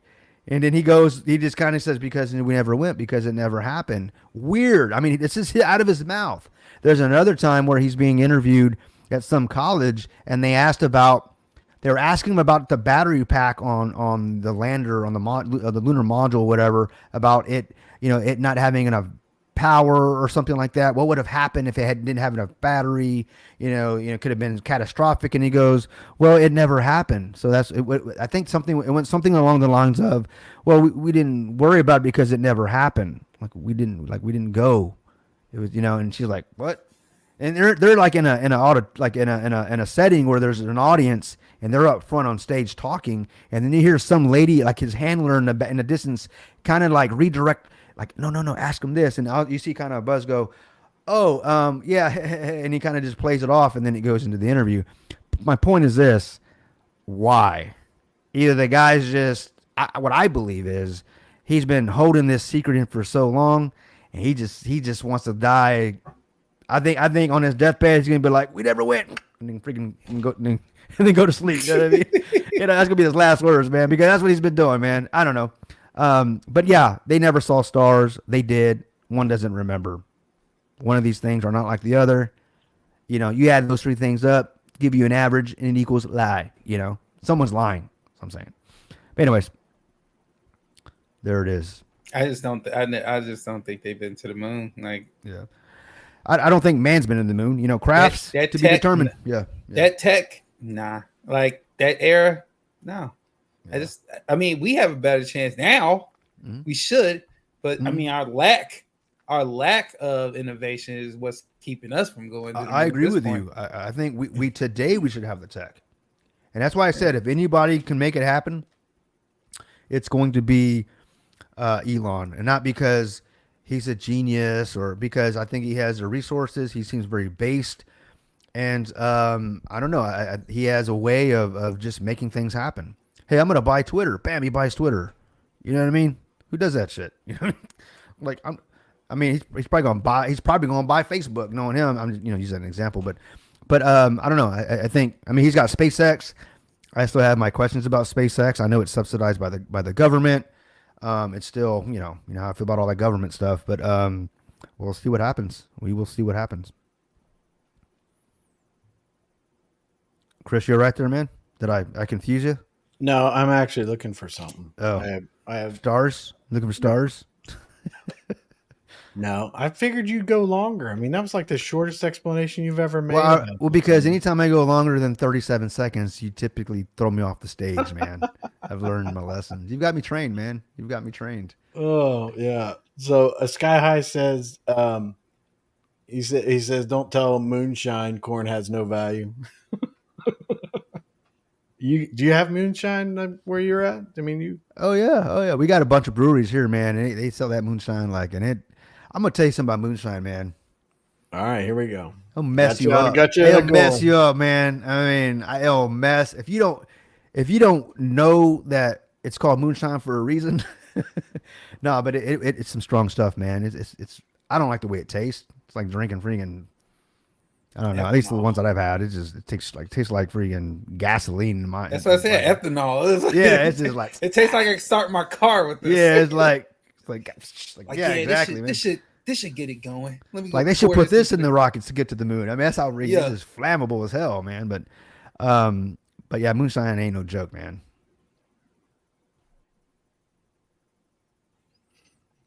Moonshine is everywhere we go around here. It's completely open, available, all that kind of stuff. We have it's there. Actually, I think it's supposed to be something that's regulated, but they're a bunch of dudes that they're just making it. I guess now that's a okay thing. You got those microbreweries and stuff, and guys making beer in their garage and stuff. That's you guys do that around here? You got friends that do that? I got a bunch of friends that make beer and stuff. Yeah, I got a friend that was making it for a while. He's a fellow IT guy, and he got all excited about it. He made a couple of made a keg or two, whatever, barrel, whatever you want to call it, and then all of a sudden he wanted to quit his job, man. And I'm like, hold up, he wanted to open up his own brewery and realized that was just, he got too excited about it, but it was pretty good, man. He made it pretty good. Yeah, it's not prohibition times no more. So. Yeah. Yeah. Are you want me to bring that up? Yeah, bring it up. This is the toolkit that, and this is relative to the Aldrin thing. Hold on a second. I got to figure out how to. This thing goes on its own. It's only about let's see, maybe a minute or two. Hold on.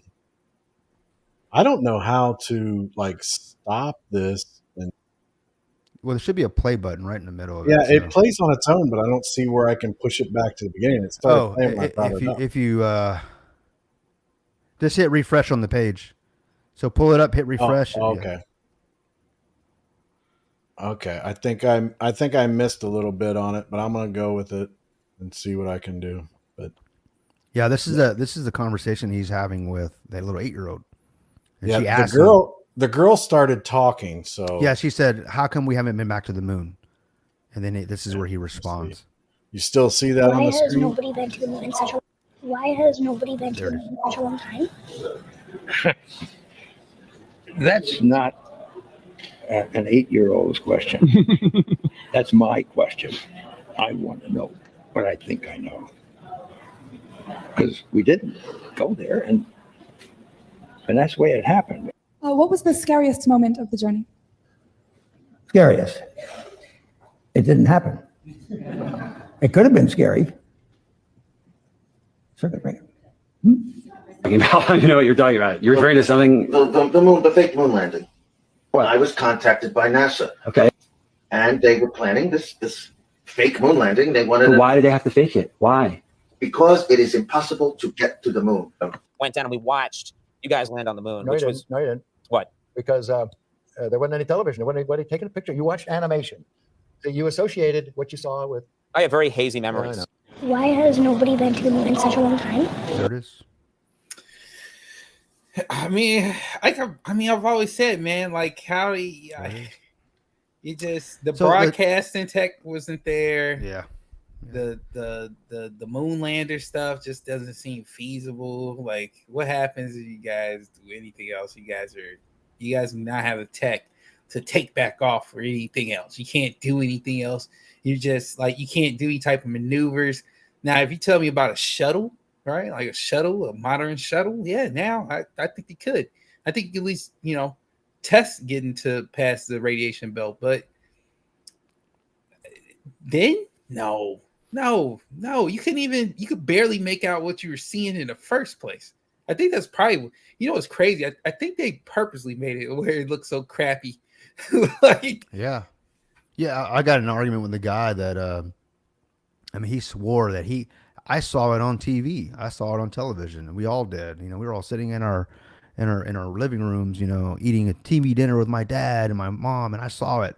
And I was like, you actually didn't see it. What you saw was NASA actually brought in the news media into an auditorium, and NASA projected the landing, the film of the landing on a wall, okay, on a screen, and they allowed the news media to point their cameras at that projection, and that's what everybody saw.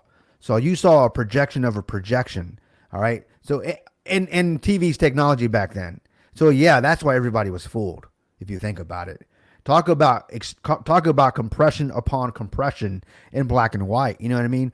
So the problem I have with it is like, okay, so what? They lied about it. So what? I mean, and then they'll say, well, because we had to beat the Russians. Come on, man. I mean, beat them what? To death? I mean, with the cold, it's like we were in the middle of a Cold War, but nobody died. Come on. Russia and China and all these, and I say this often, they're supposed to be the enemy, the mortal enemies of the United States, but except when we're in space, right? Like we're all sharing this. They're all on a space station right now, playing with water droplets. Come on, I don't think so. I've always felt like the whole rocket project in general has always been improving ballistic missiles. It's never been, can we get a rocket into space and how far can we go with that rocket? I don't think that's ever the case. I think, hey, how far can we shoot that rocket up where it can come down and where it can land? Like, that's it. Yeah. That's the only, that's the race. That was the race. The race was who can improve missile technology. You wasn't the rocket, you call it a rocket, but really it's a missile. It's a missile with a payload. It's a missile with a payload, absolutely. So you understand that when NASA was formed, I'll try to bring it up next time, maybe on Wednesday's talk, but I'll give you the timeline because I have it in my notes. when I used to research this. But what's his name? The Van Burnen or the guy that actually was the scientist they brought over from NASA, from Nazi Germany. He was a rocket scientist. Okay, he was a rocket scientist or engineer or whatever, and he was actually making rockets for the Nazis, and he was an SS officer. So when there was actually, before he was brought over to the United States, if you look up Project Paperclip, what that comes from is back in the World War II, before we went and took out Germany, they had a folder of Nazis, okay, that they actually had. If they put a paperclip on your file, I mean, I'm dumbing this down, right, in layman's terms, but if you had it, they call it Project Paperclip, because if you had a paperclip, that's who they wanted to bring. That's who they wanted to sneak into the States. They wanted those scientists. We bring this guy over here. He's one of the early engineers or rocket scientists for NASA. Okay, and he becomes the front man for it, right? Hold on. Shadow X, would you do me a favor and ban yourself from my YouTube? That statement is absolutely ridiculous, and that's funny, man. That's the last straw. You're banned. Yeah, and Sky High believes him, man, or he agrees with you, bro. Sky High, would you ban yourself? That's Sky funny, High, you ban. No. Sky High's talking about the Buzz Aldrin stuff. Yeah. About the video, yeah. But now I saw that. Yeah. No, but yeah. No, so NASA or Nazis. Shadow X, real quick though. Don't do it. I'm just joking. Someone's gonna ban him. Yeah, no, don't ban him. No, but in just closing that statement I was gonna make, that point I was gonna make is the guy comes over. He was a Nazi, and the problem, he was a very bad guy too. He was an SS officer. He wasn't just some scientist in Nazi Germany. He was just, he was actually an officer. Okay, and there's bad news. That's right. In fact, he was also known to show fake propaganda and fake missile launches to the to his own people. He had them fooled about their own technology. So, but even had us fooled. All right. So he was already known to do that to the Germans. But when he gets to America, he's not going to fool us. He's not going to do the same propaganda to us. Right. Anyway, so we have Project Paperclip. And then I got to get the timeline down, so forgive me for getting kind of the timeline kind of mixed up a little bit. And then when they finally bring these guys over here, the Nazis over here, and now NASA is formed, then we had Project Fishbowl. Okay, you know what that is? Never heard of that, have you? No, okay. What's that? All right, so Project Fishbowl is when they were actually they were testing rockets going into, see how high they could get them into space. Okay, and he was part of all that. All right, everybody was rushing to see how, I guess maybe to get out of, to see if we could leave Earth or whatever. But the point is, and I'll leave it right there. When you understand the timeline of how it all happened, and then from him, and then soon after that we had JFK. We're going to go to the moon and all that stuff, and then anyways, it all goes to now we're on the moon, like 10 years later or so, and turns out to be a lie. Then people go, yeah, but what's the big deal? It doesn't matter. It's back then. The problem is people actually made life-changing decisions and worldviews. They changed their entire worldview and how they trusted this government that just flat out lied to them. I'm just talking about the U.S. I'm not even talking about the rest of the world. I'm talking about the U.S. But we just look, oh my God, we did this. We're heroes. We went to the moon. And if it turned out to be a lie, what else are they lying about? And that's where I'm now. I'm down the rabbit hole. Like what now I'm looking. Now I'm on a journey looking for the truth. But what started it all for me was 9/11. That's when all that happened. That's when I really started. Hold up, I got questions, and then from there, that's when I ended up with the moon landing. And there's a lot more, but I'll leave it there. But what was your situation with 9/11? What was that? I'm not gonna get in an argument with it right here on front of God and everybody, Chris. But I think it was I don't believe we had 12 hijackers or 11, whatever it was. Yeah. Oh, that I thought it was like because I had just left the military at that time and tried to go back. Yeah, well, me too. I wanted to join and go fight, and my dad, remember I telling my dad, no, you're not doing that, right? Everybody was angry then. Yeah, I just got married and I was getting ready to join. He didn't let me go after high school, and I was already married a few years later, and he talked me out of it. But 9/11, I mean, there's just, it's not what, it's not, when you look into it, You literally look into it. What did we get out of 9/11? A lot of things that shouldn't have happened. One in particular, the Patriot Act. And I'll leave it right there. All the innocent people that people died in the Middle East and stuff like that. The wars. I mean, I'm not saying that people didn't die, but the reason why they died is what I don't believe. And I believe that the Bush administration was all up in that, and I was a believer, like, oh, it's, I'm patriotic and, go get those terrorists and everything. But it's just too many things, man, that are just. I saw it firsthand before 9/11, and I still had a lot of connections with active duty downrange people after 9/11, and it was horrific. And it's like, to me, I've always felt, and at that time I felt like, I didn't want them coming here, so that's why we went there. But I always, in the back of my mind, thought, couldn't they do this like more laser focused? Lasers might be a bad point, but no, I understand. If we're looking for an individual or a group of individuals, it seemed like there was a whole lot of collateral damage everywhere to do a lot of the things that we did. So, and I see that firsthand now with a lot of the veterans, especially the wounded warriors and stuff like that, and you see that stuff, and it, a conflict that lasted as long as it did for, just fatigue, it's sad on every front. Every front. Yeah.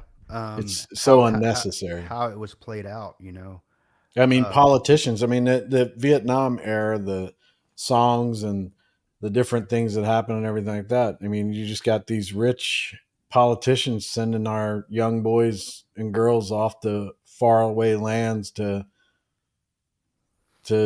fight for what, and there's a lot of things that we can do. And I think that we've advanced as a society that we can do things to, to minimize the collateral damage.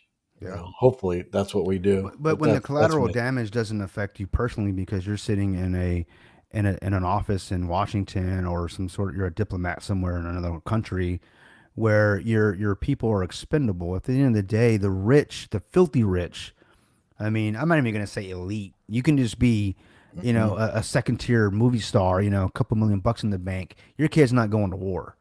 You're going to pull some strings. If you've got some recognition, people know who you are. You've rubbed elbows with politicians and whatever, the woke crowd. You don't go to war. You don't go. Your family doesn't go to war. They're going to send my kid, my sons, my daughters, your sons, your daughters, and we, my dad, like I said, he told me not, he was completely against it, and I'm glad. Don't get me wrong. I wish I had served, I felt like, I'm in my 40s now, and I'm like, I wanted to be able to say I served my country. I made some amazing friends, in the service, and as you have, right. And my dad has and everything. But he's like, that's all great, but what I brought back with me, I never want you to have to deal with, because it affected my marriage. My dad's telling me this, my marriage, my way of life, the way I think, PTSD, and all these things. So I'm like, okay. So he saw that the best thing is for me to not have to even deal with that. He goes, I went to war, so you don't have to. Okay. Yeah. So, well, every generation wishes that on all of the next generation, that they've done enough. But at the same time, and I think a lot of veterans would agree with me that I think we've talked about this before, is that you don't have to serve your country and serve your fellow community and stuff like that by being in the military. right. There's a lot of support that we received, but and thanking a veteran, that goes a long way and all that kind of stuff. And I think it's very important. But at the same time, there are people that have never stepped foot anywhere close to serving their country, but they serve their communities every day and do just as much heroic work as you know. Yeah, It is a little different to suit up and go somewhere It where is. you You got it's bullets like, flying over your head. Yeah, Yeah. it is. Right. Right. Or you're throwing bullets. Right. Yeah. You're right. It's extremely different. And you're right, Chris. It's like there are ways for us to serve the country. So one of the things that I always promised myself and even my dad is that I will never stop fighting for the freedoms that he sacrificed. His friends gave their lives for. So me, even though I never went, I'm never gonna forget, why they did that. Not just my dad and his friends that have passed, but and his fellow Marines and servicemen, but just even it's far back as the Civil War, right? I mean, I wouldn't be able to be here and give my opinions, as freely as I can had it not been for men and women to give their lives so that I can be able to do that. So I do not take that for granted at all. It's a privilege, because if they hadn't done that, it would probably be me right now. Yeah. Or, so one thing that I ran across with, and I know that, so post Vietnam, it seemed like a lot of minorities were like, their situation was it was like they're pretty much signed up to go in the military and everything like that. But I had the opportunity post Vietnam to spend a lot of time with a lot of these minorities that were basically like, I never even thought about the military. And it was just like, you're drafted and you're here. And man, they made the best of it. They had some, it would be amazing. You would go to like some type of ceremony or something like that, some type of an event, and they would be in their dress blues and they would have just racks of medals that they had that would just knock your socks off if you knew what those medals were and everything like that, and what they did to earn that. They turned, something that could be really bad into something that was really good, and they made the best of it. And they're some of the top tier quality management people that I ever met. And it was quite an experience. And a lot of them were retiring when I was coming in, so I got the opportunity for a short period of time to get a lot of those Vietnam.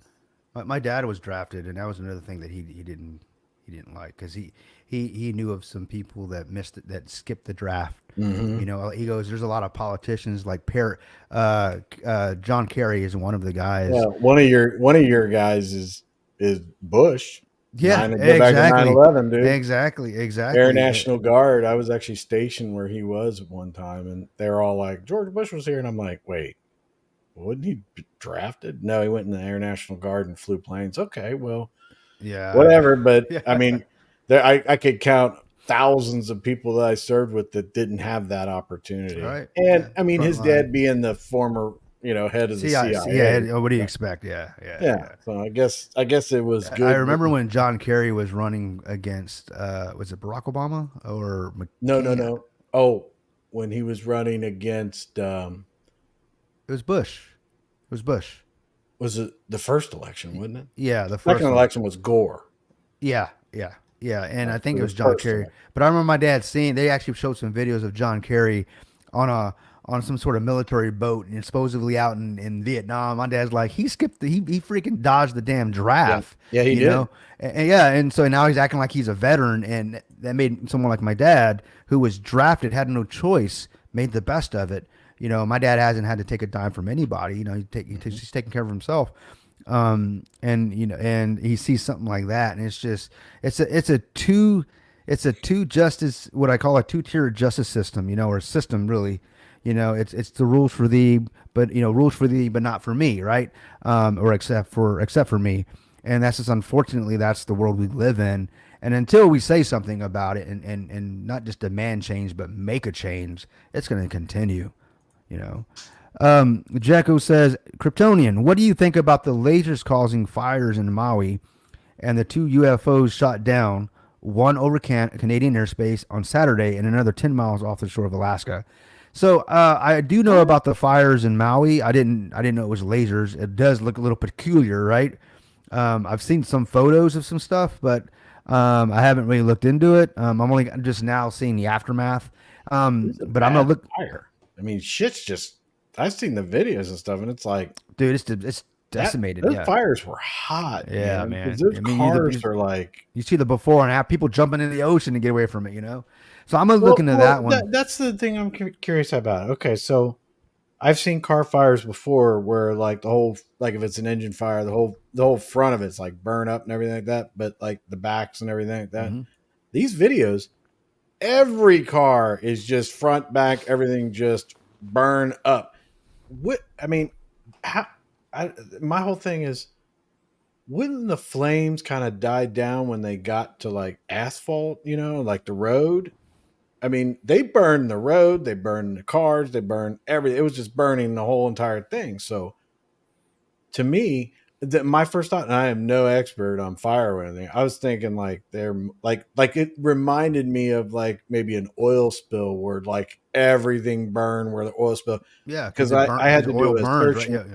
I had to do a search and recovery in Germany years ago in like 1988, somewhere around there, where it was the Flugtag. It was a air show festival where two planes collided and they exploded and the gas went everywhere and burned everything. I mean, everything. There were people, everything. And it was just scorched earth for as far as you could see. And we had to do a search and recovery to identify remains and stuff like that. And I'd seen that before. And then when I saw those pictures and the video of it, I'm like, it seemed familiar.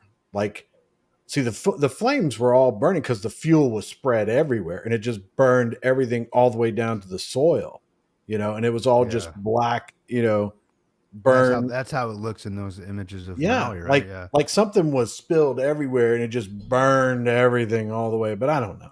I have to look into it. I'm curious, and I'm sure there's going to be more to the story. There always is. Never believe what you see in the media, because what they're telling you is what they want you to know, and move on to the next story, which is after the next commercial.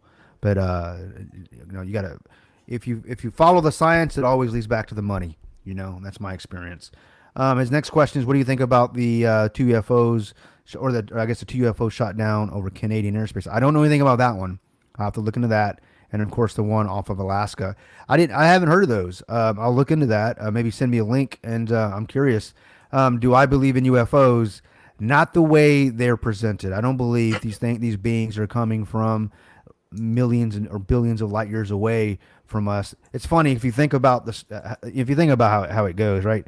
The stories of those that actually get abducted by aliens, right? It's always in some third world country or some you know, real rural place in America or some other country where there's no technology or there's no cameras. You know, I mean, it's always something, right? It's not in the middle of Tokyo, right, where everybody can pull out their cell phones and capture it. But the common denominator in these stories is, they're asleep in their bed, and all of a sudden they wake up, and they all of a sudden they're floating through a wall, and they end up on a craft, and there's these beings looking down at them, that they're telling them, hey, don't move, we're here to help you, we're examining you. And then they use these primitive tools, dirty scalpels and all these things, and prongs, you know, to do these ridiculous whatever experiments on these humans. So let me get this straight. They have the technology to come light years away, you know, and they show up with dirty scalpels. I'm sorry, bro. I just don't buy that, dude. I don't believe they're traveling from, you know, millions and million galaxies, and I don't believe other planets or whatever. It's ridiculous. I think if they are real, they're one of two things. They're, you know, I'm a believer. I believe in God. I believe in, you know, heaven, hell, and all that stuff. So I believe they're either demons or they're actually beings from some sort of another dimension, which is a dimension we can't see, and they're basically right there already, and they're just crossing over, doing their thing, and then they're going right back. That's what I believe. Which is what I think the government knows. This is why lie about the moon landing and other things, and we'll get into that later. But I think they're hiding some things. They're either hiding more technology, more resources, more energy. You know, maybe what the truth about these UFOs. And if you think about it, for years, if you even said UFO, oh, you're a conspiracy theorist. You should be wearing a tinfoil hat. You're an idiot. You know. And then all of a sudden, the government's releasing videos. We're actually being visited. So it's like, what? Now it's okay to talk about them. You know what I mean? Now it's okay. Now because the government says they're real. Come on, man. So there's just so many things, man, that I can't believe everything I see on the news. But things will certainly come out in the end. It always does. Let's see. Yeah, you got other comments. Yeah, and Shadow X pretty much nails it. Oh, I thought you were going to go to the biz. Yeah. Did you go to the biz one? Which one? Yeah, about Werner von Braun. Yeah, he was. That's another thing. Werner von Braun. He did work with Walt Disney Studios. He was the best friend with Walt Disney. As a technical director, making 3 Man, films. that guy was weird. The things I learned about pedophile, him later man. on in life, he's Disney, weird. dude, pedophilia, man. Disney pedophilia, man. I'm sorry. I'm not saying every employee of Disney is a pedophile, but I definitely believe that they traffic kids. I mean, I'm sorry, they do. If you don't believe that, look into it, guys. If not, they're in the process of grooming your kids, okay? And they're at least facilitating that whole industry that, unfortunately, should be the biggest topic on any politician's platform. Not, oh, we're going to reduce your gas prices. Oh, we're going to give you more jobs. Oh, we're going to reduce your carbon footprints. Or, we're going to stop drilling. No, what they should be saying is, we're going to go after these sex traffickers of children. Period. That's what I'll vote on. I don't care if you're a Democrat, a Republican, or whatever. If that's on your platform, I'm voting for you, man. Because the stuff that's been happening to our kids, it's just it's unacceptable. It's unacceptable. Who cares about if we went to the moon? Who cares if we're going to go to Mars? Who cares if the economy, we're spending more than, we're at 18 trillion, whatever it is. It should be about the children, man. At the end of the day, that's the future. And if you don't believe that, then I don't know what you're drinking, man, because we're nothing without our kids. That's because we can't live forever, right? But Shadow X says that the aliens come from Brian's ass, and that is the truth. So that means they probably stink. Thanks, Shadow X. They stink like Brian. Yeah, Jaco's right. Yeah, it's all about the rabbit hole, man. There's so much stuff. There's not enough time in a day. We guys, we couldn't do it. We couldn't do a live every day for 4 hours and still cover everything to uncover. I mean, there's just so much stuff, right? Is this project you're talking about the fires in Hawaii?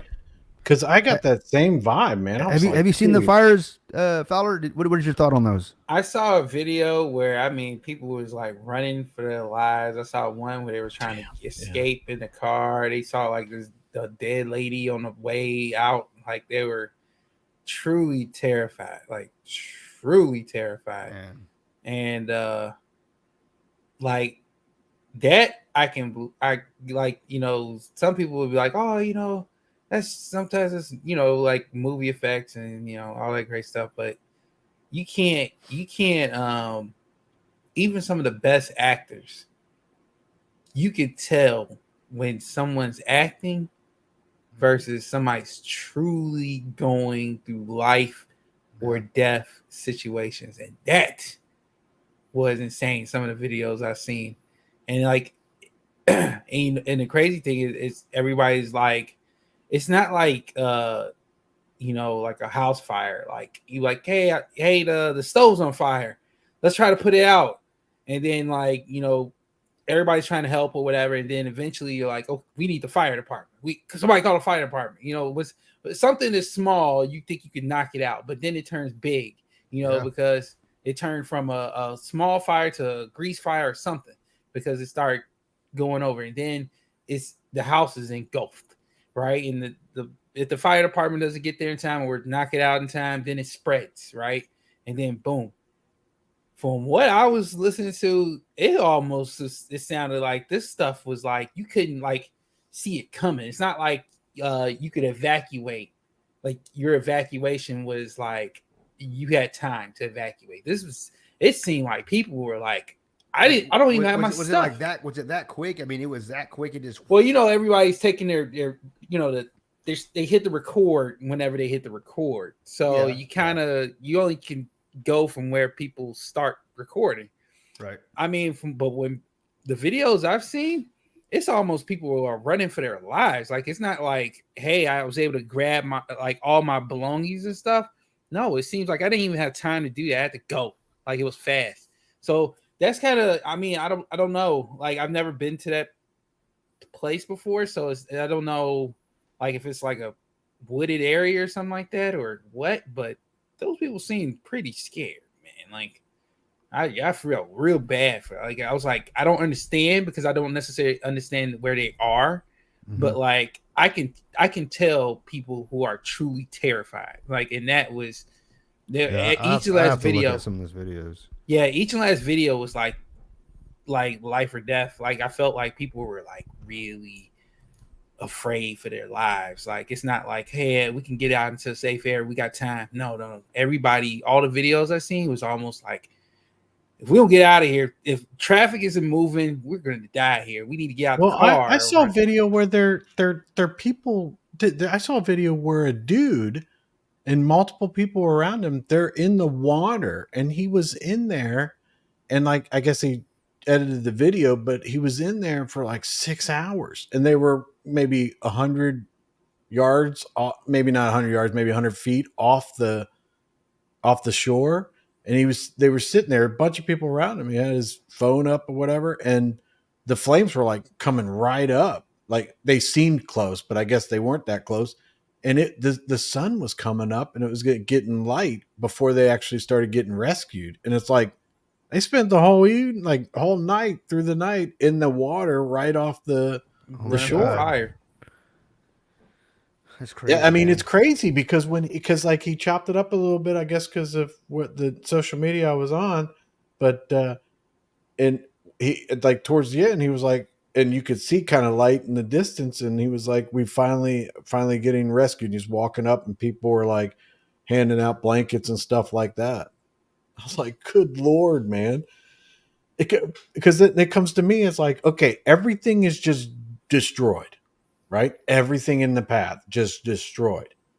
And then it goes so long that this guy's out there and a bunch of other people are out there. And I mean, I couldn't see other people because it was kind of dark, but I saw probably 10 other people out there with him.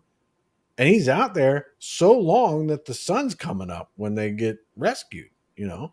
And I think in the video he said the time, but I don't want to repeat it because I may have misread it, or I can't remember, but it was a long time that they were out in the water. You know, and I mean, it was still burning. It's like, what the heck burns so much? Seems like, yeah, good Lord. That's what I was wondering. I was like, I've never been to Maui. I've never been there. So it's like, you don't know if it's like I don't know if it's a dry climate, humid climate. I don't know what the climate is. I don't know why would, like, if I look at like how California is, right? Like, they always having some type of fire. Right, and it's usually devastating. It's taking homes and places that aren't necessarily like really big, like communities, more like spread out, but people have homes in the wooded areas and stuff. And you know, most of the time you hear about them being able to be warned, like, hey, there's, you know, fire, you know, miles away. You know, you may need to evacuate. That's what I'm saying. Like, when I was watching these videos, like, it didn't seem like none of these people had like time to get up out of there. It's like they were just like being attacked by flames, and they were just running. Like, it just seemed like they were just running from fire. Shadow X says that people had time to run into the ocean. How come 99 plus 3 souls, or 93 plus souls, vanished and possibly hundreds more that fast? Very fishy. I'm not sure about that, but I'm definitely, you got me intrigued. I want to look into that. Like people just appeared in the ocean or burnt up, I guess. Yeah, there's always something. Hey, Chris, I put something in the private chat if you can pull it up. It's a video from Twitter. And this is Jaco sent this to me. Very interesting. It does say that you'll see it when you pull it up. It's a transformer blowing up. It says, the video says, there's a disclaimer saying it's in Chile, but there are some saying that it may be in Maui, but it looks like there's a laser coming down from the sky, bam, popping this transformer, starting a fire. And then of course the disclaimer says it's just a lens flare, but you'll see it. And I guess you can be the judge of it. You know, that's the only thing I can. You know, when it comes to like how do you have your camera ready to see this exact event at this time? Like, that's the only thing. Exactly. It just happened to. Right. So they just happened to have it. Like, remember the old camcorders? You're like, how is this guy just on the scene here for like to watch like any type of issue, like when it comes to cops or anybody? Like, you have to know what's going on to turn on the camera. This looks like a stationary camera, like it's looking at something for some reason. Well, no, if you play it, it's actually shaky. So it's like someone's got this is a cell phone or something. Oh yeah. I've seen those that like the weather stations and stuff. Like yeah. that. Oh They no. had This cameras on is an buildings and actual. This is actually moving. If you play it, watch. You saw that? I'm not sure about the noise, but all right, yeah, that was like, whoa. Yeah, but if you were to zoom the video out a little bit, it looks like there's a laser coming up from the sky, and then some are saying it's a lens flare. Maybe if you maximize the video, because it's kind of cut off, but like what I see is I can see that it's a tall video, it's a tall frame or a tall window, but see that right there, if you can see that like light coming up from the top right, like at about 1 o'clock of that explosion. So yeah, I would say lens flare. Yeah, it looks like a lens flare to me. But the point is, how did they? I mean, if it's a cell phone, like, how do they know to put the camera right there at that very moment? You know what I mean? So, right. Well, what was your like? I would be like, what is your purpose at this point in time to be looking at this intersection? Like, why? Why? Yep. If you look at the very beginning of the video, there is no fire. And all of a sudden, boom. So it's not like he was like, oh, there's a fire over there. Let me put my camera, and then it explodes. You know what I mean? So if you play it, you notice at least that's what I'm seeing. I mean, it's only like a 5-second clip. So, but interesting, very interesting. Thanks for that. This is an interesting statement here. I did not know that. There was only two roads leading out of Lahaina, whatever. I guess that's in Maui, right? Or in Hawaii. Mm-hmm. Till lane traffic only. That many people trying to escape at once. There's bound to be casualties regardless, and that is true. Unfortunately, that's why. And this is why it's illegal to yell fire in a theater, because people will trample on top of people to get out, and people die every time. Anytime there's a stampede of people, someone dies, someone gets trampled. If you remember, I think it happened here in Houston. There was a rapper. They were trying to rush to get. There's people that were trying to rush to get to the stage, and they were like climbing over barriers, and a couple of people got trampled and died. He's even being sued for it. I'm trying to think, but my point is, there's always going to be casualties when you got some sort of some sort of traffic, some sort of barriers or 2-lane traffic for whatever reason. I remember we had to evacuate Houston years ago. We had Hurricane Katrina out here, and because we had seen what had happened in Louisiana, and it's like, or New Orleans, we're like, oh shit! And then all of a sudden, if you guys remember that hurricane, it basically turned New Orleans into a toilet bowl, man. I mean, devastation. And a lot of those people from New Orleans came to Houston, and then like the next week, we got one forming in the Gulf again, and it's heading to Houston. And we're like, oh, hell no, we're going to get the hell out of here. We're not going to let that happen. So a lot of us decided to evacuate. And, I mean, I was on the road trying to evacuate out of Houston 15, 16 hours. I was just trying to get to the southwest side of Houston. I was on the northeast side. Typically, it's a 30-minute drive, 14 hours, bumper to bumper the whole way, And that was just going east or going west. There's people trying to get out of Houston, going north, and even coming from Galveston south. It was crazy. We had people actually on the freeways dying. That actually died. There were buses that caught on fire. People ran out of gas. On the freeways, died of heat exhaustion. It was bad, man. It was bad. And the worst part about it, the storm didn't even hit us.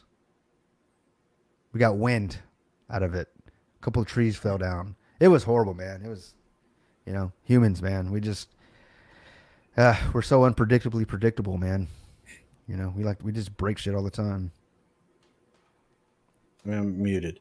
Maui residents claim there was no alert before a wildfire devastated the island. Okay, am I getting this wrong? But didn't a few years back, didn't they get like some type of like mass alert there that like a missile was inbound or something, and they were all like, Was it Hawaii or was it California? I thought it was Hawaii. I thought like it just they were like, oh my god, and it was like the public service put out like a thing, and it was a mistake, and they were like, oh, but to me, if they were able, that was able to happen years ago. They must have worked on it. Why wouldn't they have some type of an alert? They can talk about missiles but not fires, right? Right, and that was a while ago because I could see that being like some type of mistake because they just set up the, text messages or whatever. But I remember the story about it, but I'd have to go back and like research it and everything. But it just seemed to me that it was several years ago that happened, and to me, they would have updated whatever alert system that they have there. And for that to be happening now, it's like, wait a minute, I thought the alert thing was something that they've been working on for a while. Yeah, that's a good question. How come it wasn't activated, or what's up with that?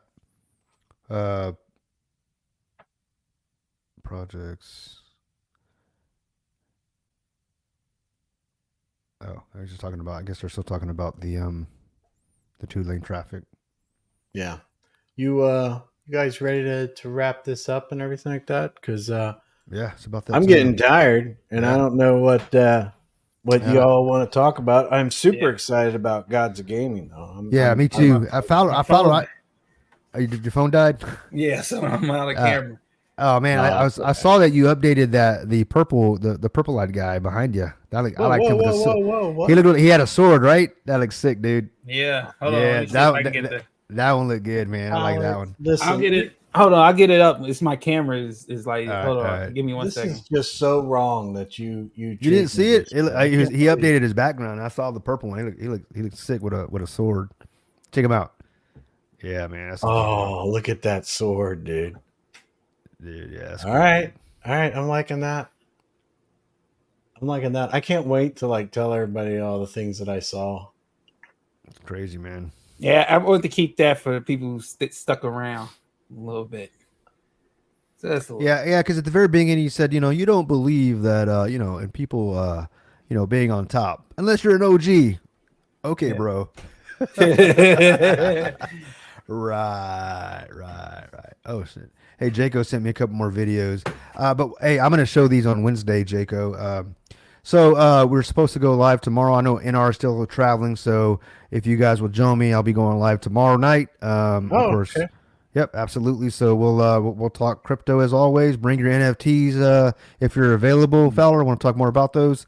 Oh, yeah. And as always, I'm definitely down for those things. But yeah, so catch us tomorrow. I'll shoot out the invites as usual. But thanks for the invite, man, and for everybody. And so basically, Jaco, I'll be talking about the things that you sent me. If you guys got anything you want me to talk about, because I like to talk about everything, aliens or whatever, send it, man. If it's age appropriate, I'll absolutely play it. And we can talk about it because I want to know what you guys think. Yeah. Fowler, you got a lot going on, man. Could you even possibly run down what your next step? What are you doing tomorrow? How about we just talk about what you're doing tomorrow? So tomorrow I'm going to be working on finishing up the NFT marketplace. Again, that's like right now, that's the only thing that's holding me back right now is the NFT marketplace. We're going to get through it. It's just I'm going to run through some things. It's a lot of testing going on. But I've tested NFTs. The NFTs, of course, are ready to go. If you want to check them out, I'm going to give you guys a little tidbit. You could search. If you search for Fowler on OpenSea, you can see my collections. It's on there. So you can definitely, if you really wanted a little tidbit, some people are still out there. I know people dropping off. So I'm not really worried about everybody seeing it because everybody started to drop off already. So, but that's a little tidbit. You can check out the NFTs there. But the packs work. I've checked out the packs. I've tested the packs. The packs work on the NFT marketplace. So they open up. When you open up the pack, you see it shows you what NFTs you've gotten from the packs right there, and then it just goes right to your wallet. It's not really too much of an animation, but it's enough animation to see what you opened up in that pack. So that's good. Tested. It's running. It's ran. It works. Now it's just the NFT marketplace, making sure the listing and everything works. The communication with the Wallet Connect and everything's good. It's solid. I want to make sure that's good over everything. Make sure the Wallet Connect is safe and secure. And then after that, it's pretty much just announcing what we're launching and getting it pumped up for everybody to jump on in. Cool. All right. Well, I'm gonna wrap it up here. I appreciate everybody tuning in and the discussions that we had. I think Fowler's. I think we were all pretty excited about the whole situation with Fowler. So this is exciting news, and I can't wait to see this come to market, and I can't wait to start getting my trading on. That's going to be fun. What card trading or NFT trading, and I'm excited about that. But tomorrow night, what time is it going to be, Kryptonian? We go live, I believe 7 p.m. tomorrow. 7 p.m. is Central Time, so Central, that yeah. would be the correct time. Would be 8 p.m. Eastern. 8 p.m. Eastern, yeah, 8 p.m. Eastern. Just to make sure that everybody knows that. So 8 p.m. Eastern, we'll be joining Kryptonian. I'll allow it. This one time. So, all right. Hope everybody had a good weekend and enjoy your Monday. And we'll see you. We'll see you tomorrow night at 8 p.m. Eastern. Take care.